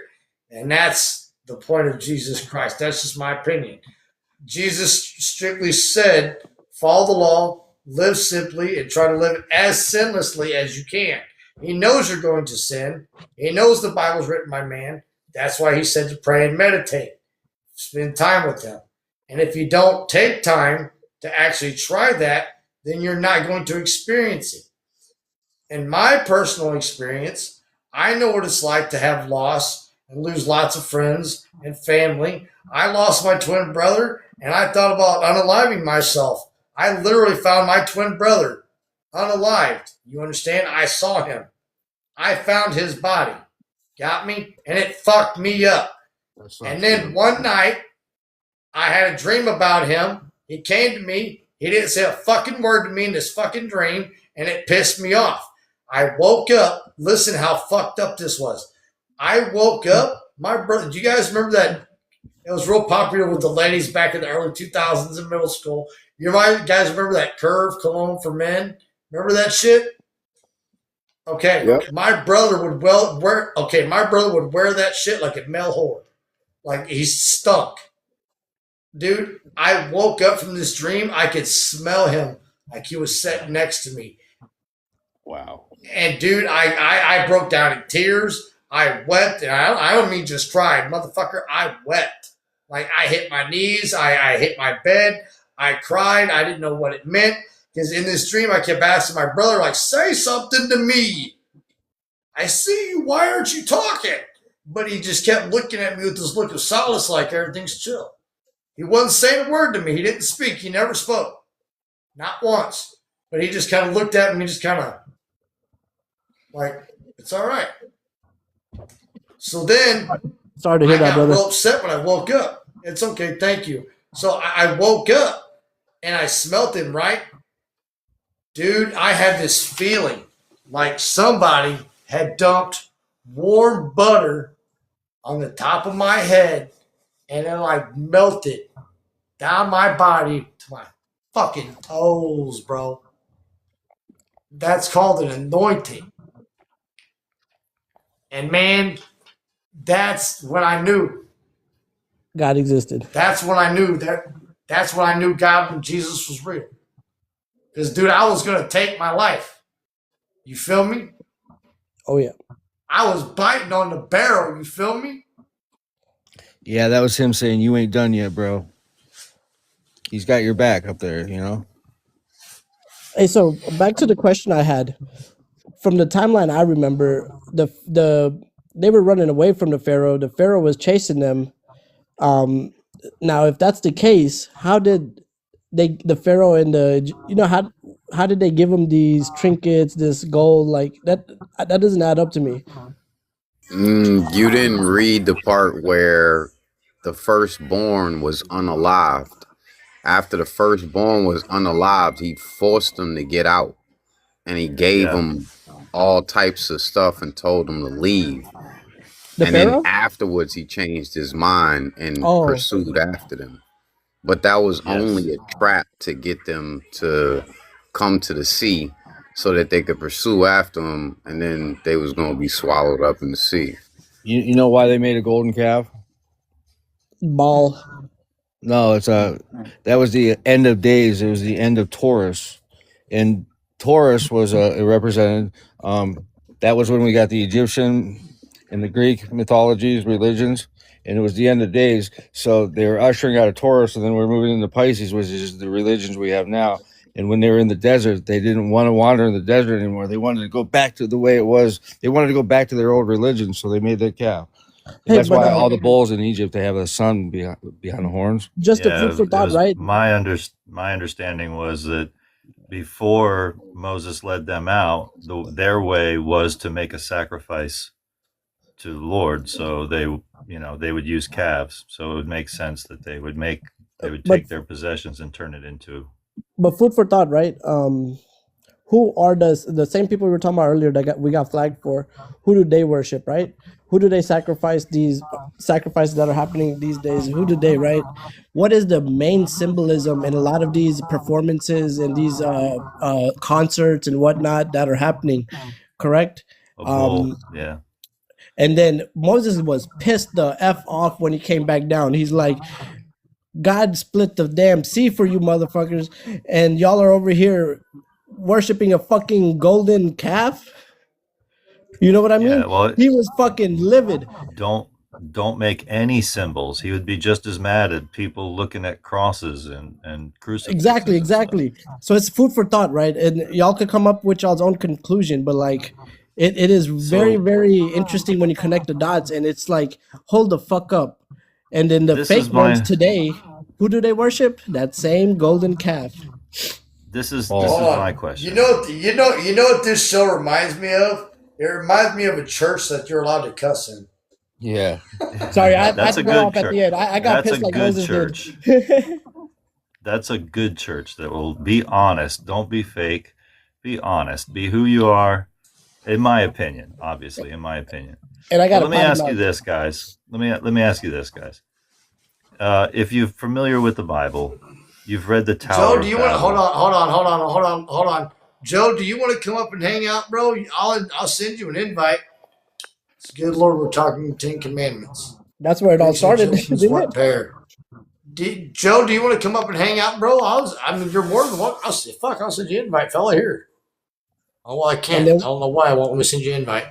Well, and then the Messiah came by to overthrow the. Hey, let Lost finish what he was saying. Let Lost go here. He was saying something. Go ahead, Lost. So if you're familiar with the Bible, right, there's a lot of things in there that people question, and I've heard some stuff that they just didn't read all the way through and they're taking out of context.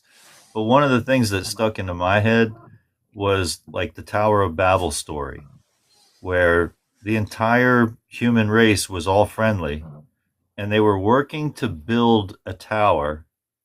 And that's where I start to get a little confused, because I'm thinking, if we're all friendly and we're all peaceful, why would God be mad about that? Why would what? And then what could we build? Let me answer that. What could we build that would? What could we build? Let me answer that. It wasn't the fact that they were building. God saw that they were building. He didn't even mind that they were building a Tower of Babel. What he minded was the fact that they thought is once they got to heaven, that they would be like God. That's where he got pissed off.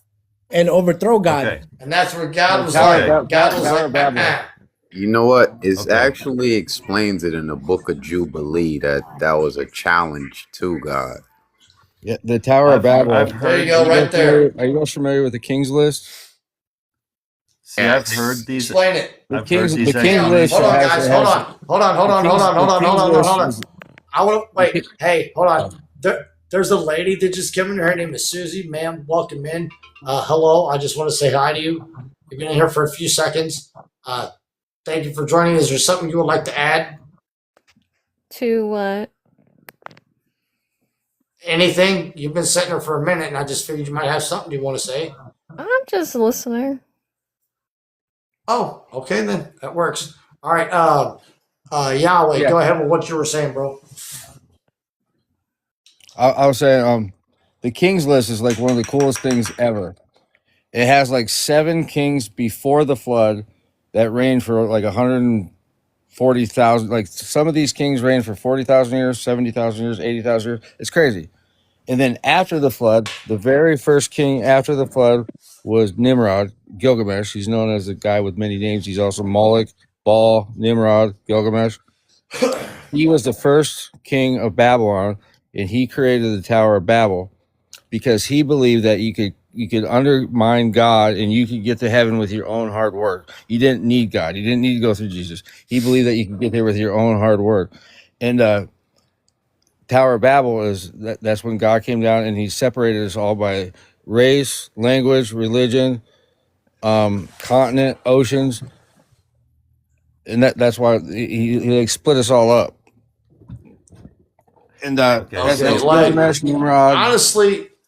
let me say this: that's where I want to get. Like, I got all these different Bibles, and I'm still trying to buy more books. Like, I go to the library, and I'm like, "Do you have this book? Do you have that book? And can I buy it?"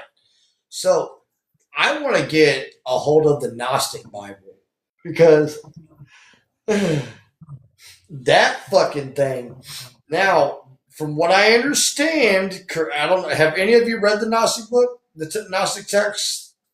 Yeah, I have. No. You actually have. Don't bullshit me.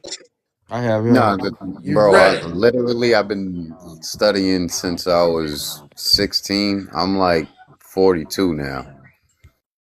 Okay, cool. Okay, so stop me if I'm wrong. If you read this, because I'm going to Google this shit, and then when I get the book, I'm going to read it, and then I'm going to flip out if I find you lying to me, fucker. Okay, so if the Gnostic text, true or false, in one of the parables, it states that this is where the Roman Catholic Church got pissed off at Jesus, is because Jesus was literally telling the church that, or he was telling people, you don't need pastors. You don't need priests. You don't need to go to church. All you need to do is strictly believe in me. That's what Jesus said. Follow me. Follow him. Jesus said, follow me, right? Seek first within. Nah, that wouldn't be Gnostic text. Gnostic text is more like, it starts off talking about but the Gnostic believed that. But the Gnostics believed that they didn't need priests. They didn't need pastors and all that shit in churches. All they believed is they needed a relationship with the Father, right? That's what Jesus was all about. It's similar to being Long Muslim. story short, simplify. Yeah, he was here to overthrow the churches. Like he was flipping over tables and stuff. You don't get crucified for creating a new religion. You get crucified when you overturn the current religion. Like he was the first. He was awesome, man. Sorry, drop my letters. Again, that the understanding I had when I was reading it was that he was trying to explain what they had, the information that they were abusing. Right, like that Jesus was simply trying to explain the old Torah to the people again, and he was there to fulfill a prophecy as well. So, he was here about remembrance. Yes, ma'am. You'd be upset with me at my view on that, honestly. Well, I mean, okay, so that's not actually my view, right? My view is that we're all wrong about all of it, that we're so far down the telephone game that we're not really paying attention to what it actually meant, right? I think there are Easter eggs in the Bible. I think there really is. And I think, like, even now, what fucks me up? You know what fucks me up? Here's what fucks me up. I was watching Batman versus Superman the other day. A fucking superhero movie. Put something in perspective for me. If you're watching Batman versus Superman, Dawn of Justice, the first one. No. Sorry, I'm lying. It was Man of Steel. Man of Steel with Henry Cavill. Lawrence Fishburne plays Perry White, right? Lois writes a story about Superman, this alien being with these powers and blah, blah, blah, blah, blah, right? Go back and watch this movie. Watch how they make him out to be like a real savior. Watch that shit. Tell me how Hollywood ain't been preparing us for shit. Now look, so Henry Cavill, Superman, Lois Lane, the chick who plays her, Lois Lane has gone out, done all the fishing and the checking and trying to find out all this shit about these wonders that this guy has done. Right? She goes to Perry White, pitches the story. Perry White is of the Daily Planet, and he's like, we cannot put this out, Lois. He's like, we're not putting your alien boy out there. He doesn't explain why at first. So then Lois is like, fuck you to the Daily Planet. She goes out to this like TMZ type motherfucker and shotguns the story to him. This Lawrence Fishburne or whatever his name was, or whatever they fuck his name, whatever they call him.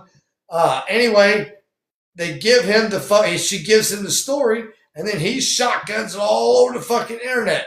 And then these publishers go to Perry White to sue Lois Lane for publishing the story through that little puny guy, right?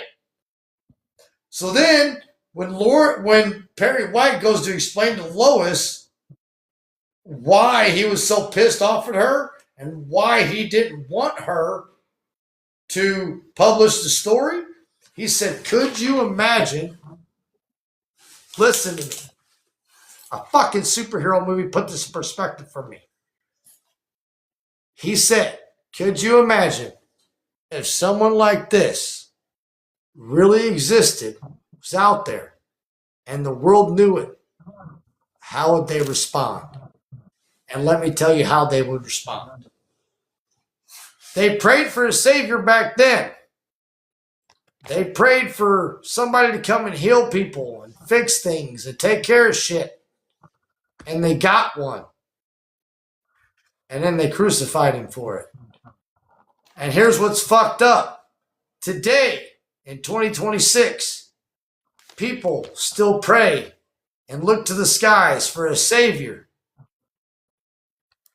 But if that same savior showed up, those same people would crucify him all over again. That's what's fucked up. You're absolutely right. Yeah. Yeah, I agree. That's what's fucked 100%. up. He take away all their power. I was about to tell a story about Chris Langan. If you're not familiar with him, he's America's smartest person. He's a 200 plus IQ.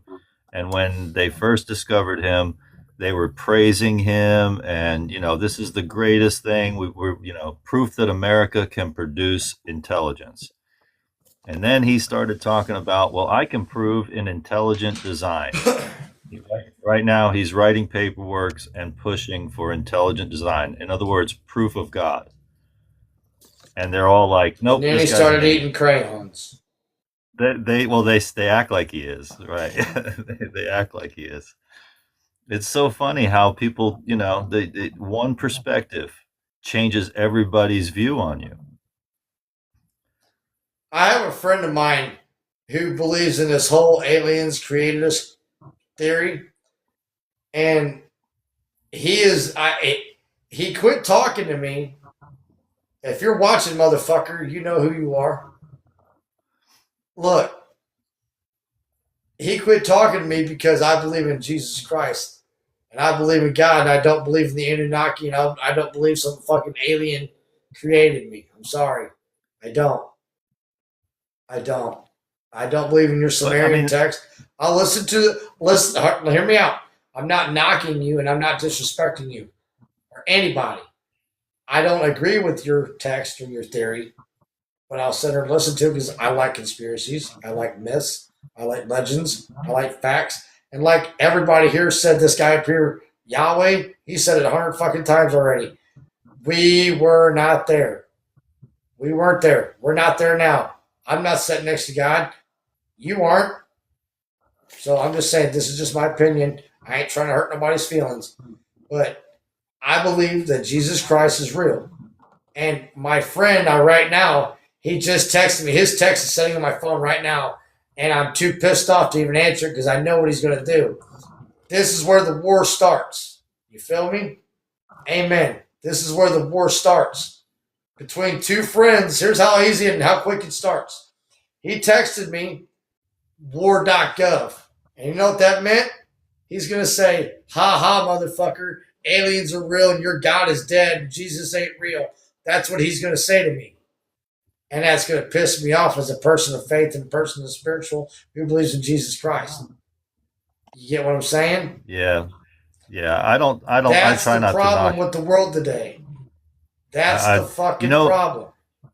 Here's something, just, food for thought. In Revelations, it says Gog and Magog draw the lines of battle. Right? And I looked it up. You know what that means? Russia. You know what Gog? Do you know what that means? What does it mean? Gog means Russia. Roof in it. Not well. No, the word Gog in Hebrew means roof. Yeah, and the word Magog means decaying roof. And so it's the believers and the non-believers. Yeah, Megiddo. Right. Yeah. So and that's a sad thing, it sucks that we're going to have to go through it. There's so many things that I look at and I'm like, wow, I don't believe that you can just look at the Bible and read one text and you're going to take it perfectly for what it's meant to be. I think it's something that you have to look and read over and over again to really, truly understand it. And that's where I do believe that, I think that we were created, when it tells you that we were born in sin, I think that means that we aren't natural to this planet. I think that, No. I understand. No. I understand everybody has different beliefs on it. I'm just saying, from my personal belief, when I've really looked into it, I'm like, because why would God make you born wrong? Let me pause you for right just off a the second. bat? Let me pause you for just a second. It seems like you do know your Bible, right? Yeah. If I'm wrong, I'm wrong. But it seems to me like you know Scripture a little bit. So I'm going to put it to you like this. You don't have to believe this, but let me try to give you some perspective. And you might already know this since you know your scripture. Okay.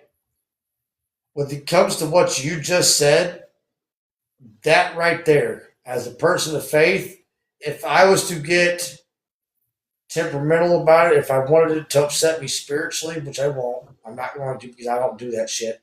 I'm not one of those people. And so that's why I made this channel so we can hear each other. So from an understanding point of view, let me put some perspective on it. Now, the reason why I don't think we were put here, when it says we were born in sin, that doesn't mean we came from something else. Listen, it goes back to when Satan, Lucifer, was tempting Christ 40 days, 40 nights, all that stuff.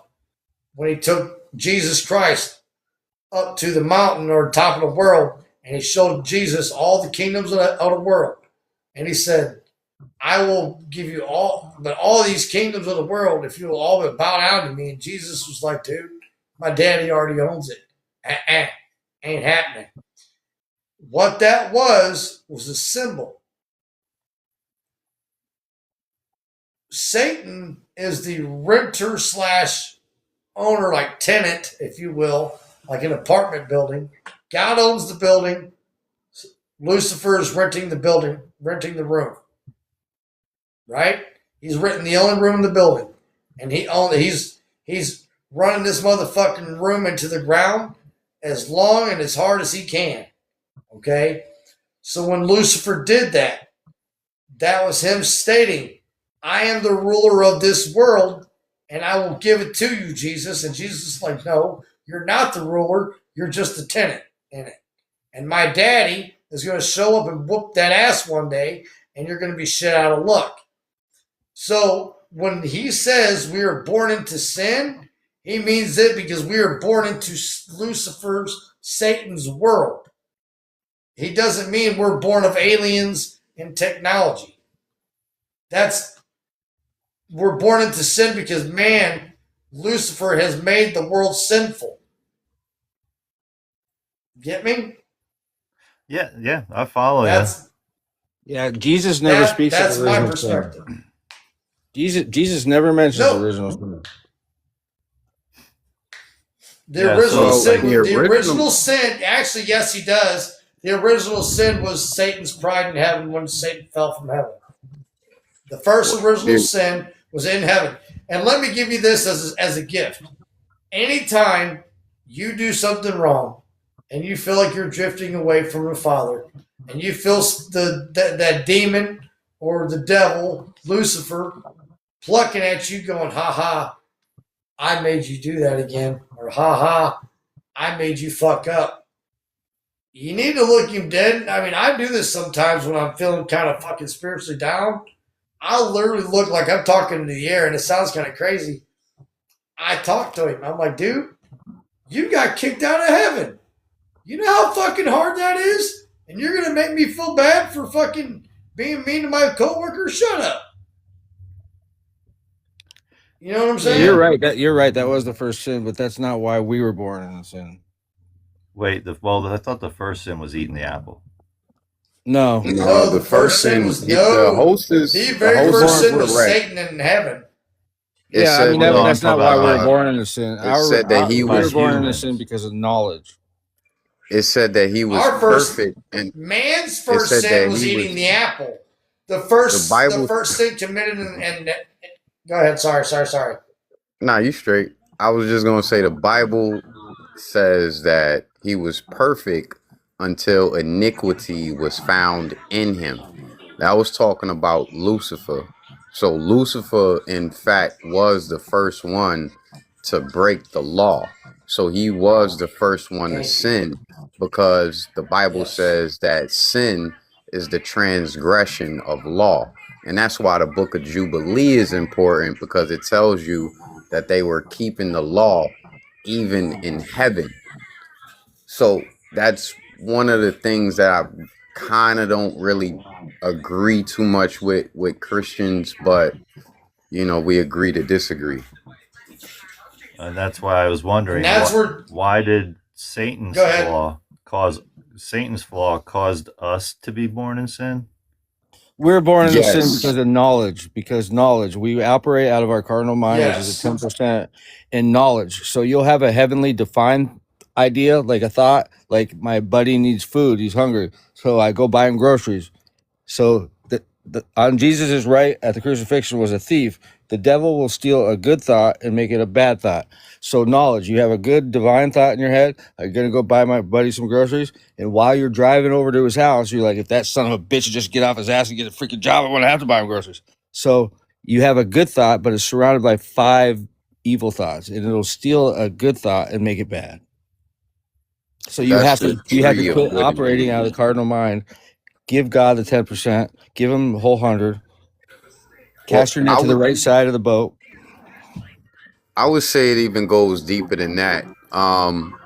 If you look at Jesus in John 8:44, he says, the reason why you can't hear me is because your father was an unaliver from the beginning.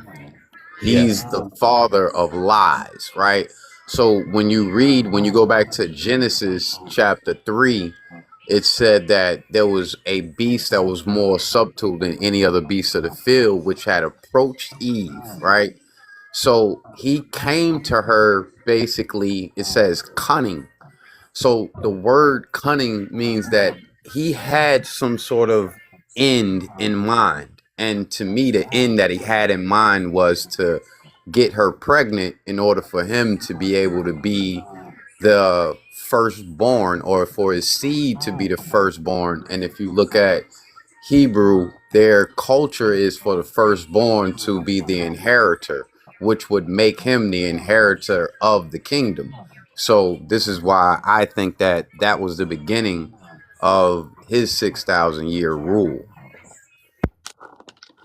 Why did they choose Right. to represent Lucifer as a snake? So basically what it boils down to when it says we're born into sin is because we're born into the knowledge of right and wrong, which is Adam and Eve eating from the tree of knowledge, and also because Satan himself rules this world that we live in right now until the return of Jesus Christ. Period. Yeah, you're right. Right? I think Can you agree on that? I agree with that. I think Jesus was the snake, and I think Jesus was here to teach us that the God of this world is the devil, and he was here to teach us that there's a true God, there's a much higher God above this God, because he makes that pretty clear. Jesus was not the snake. Jesus was not the snake. Well, what did God do after they took That the apple? God came down and said, "Where are you? Where are you?" They were hiding. He didn't know where they were. Well, host, that is what I was telling That you about. snake, Is the that Gnostic serpent. No. Listen That what I'm serpent. telling you. I'm not saying that. I'm telling That's you spoken that. Remember awareness. That's earlier what gave you us free said you will. wanted to. Hold on, KG. Remember earlier you said you wanted to read the Gnostic text. That's what the Gnostic Yes. text talks about. How the serpent is really the true God, and the God that they're listening to, Beelzebub, is the false God, the God of this world. That's what they're talking about. Okay. Oh, okay. Yep, So in the okay, the okay. garden So is the correct. veil. So correct. Okay. All right. Hold on, KG. Hold on. So in that Gnostic text. Okay. Yeah. I get Sophia. it. Sophia All right. created Listen. the Hear me demiurge. out. There's a movie called Noah, and it gives the fallen angel's perspective of things instead of God's perspective. It's got Russell Crowe in it. Now, the Bible tells us that when the angels fell, they lusted after human women, right? Yeah. Facts. So, okay, now on a pause. Now, with that being said, in your Gnostic text, it's going to say that the whatever God created humans, right? And he just left us here and abandoned us. Then the angels who he put in place to watch us, which is what this movie Noah says, that the angels saw the creator as like cruel, kind of. They were like, he designed these people and just fucking left them here. without shit. So they supposedly pitied us, fell to earth, broke God's rule, the Creator's rule, and God punished them, and that's why we have all this shit between heaven, hell, earth, demons, and angels, blah, blah, blah, blah, blah. Am I hitting it on the head here or no? Yeah, that book of Enoch, Exactly. that's considered Gnostic. No, the Book of Enoch is not Gnostic. No. Is it Gnostic the stuff they took out? Gnostic. No, Gnostic is it's the just complete deemed not opposite. canon. Canonized and non-canonized simply means that the councils at the time decided whether or not it was considered one of the approved books or the ones that was considered spiritual or approved by that council, so to speak. So that had nothing to do with the Gnostics. The Gnostics had their own thing outside of the Bible. It was completely different type of learning. Like the book of the Apocrypha of John would be a Gnostic text. That's where you learn about Sophia and Beelzebub and Mary like Magdalene. it like basically explains it the opposite way from the way that the Bible would explain it. Like it would like put the serpent as being the god, so to speak, as the one that came to set the Adam and Eve free and to teach them that they were truly gods and that the true God is the one that's really not the real God. Like they switch it up. And you don't That's think that not this doesn't that... hold on. You guys don't, if you know the story of the Anunnaki, you don't think that this doesn't represent the fight between Enlil and Enki? Yeah, it does. It does. You know, where the one that made us just wanted to keep us as, you know, the lower being. And then there was another one that cared for us and wanted to free us from our chains. So I'm trying not to use TikTok. Right. So let me say this. I gotta hop off here in just a minute, and I'm gonna tell you guys real quick, because I do appreciate each and every one of you tuning in to hang out with me here tonight, and I hope you guys keep tuning in to hang out with me because I appreciate everybody's input.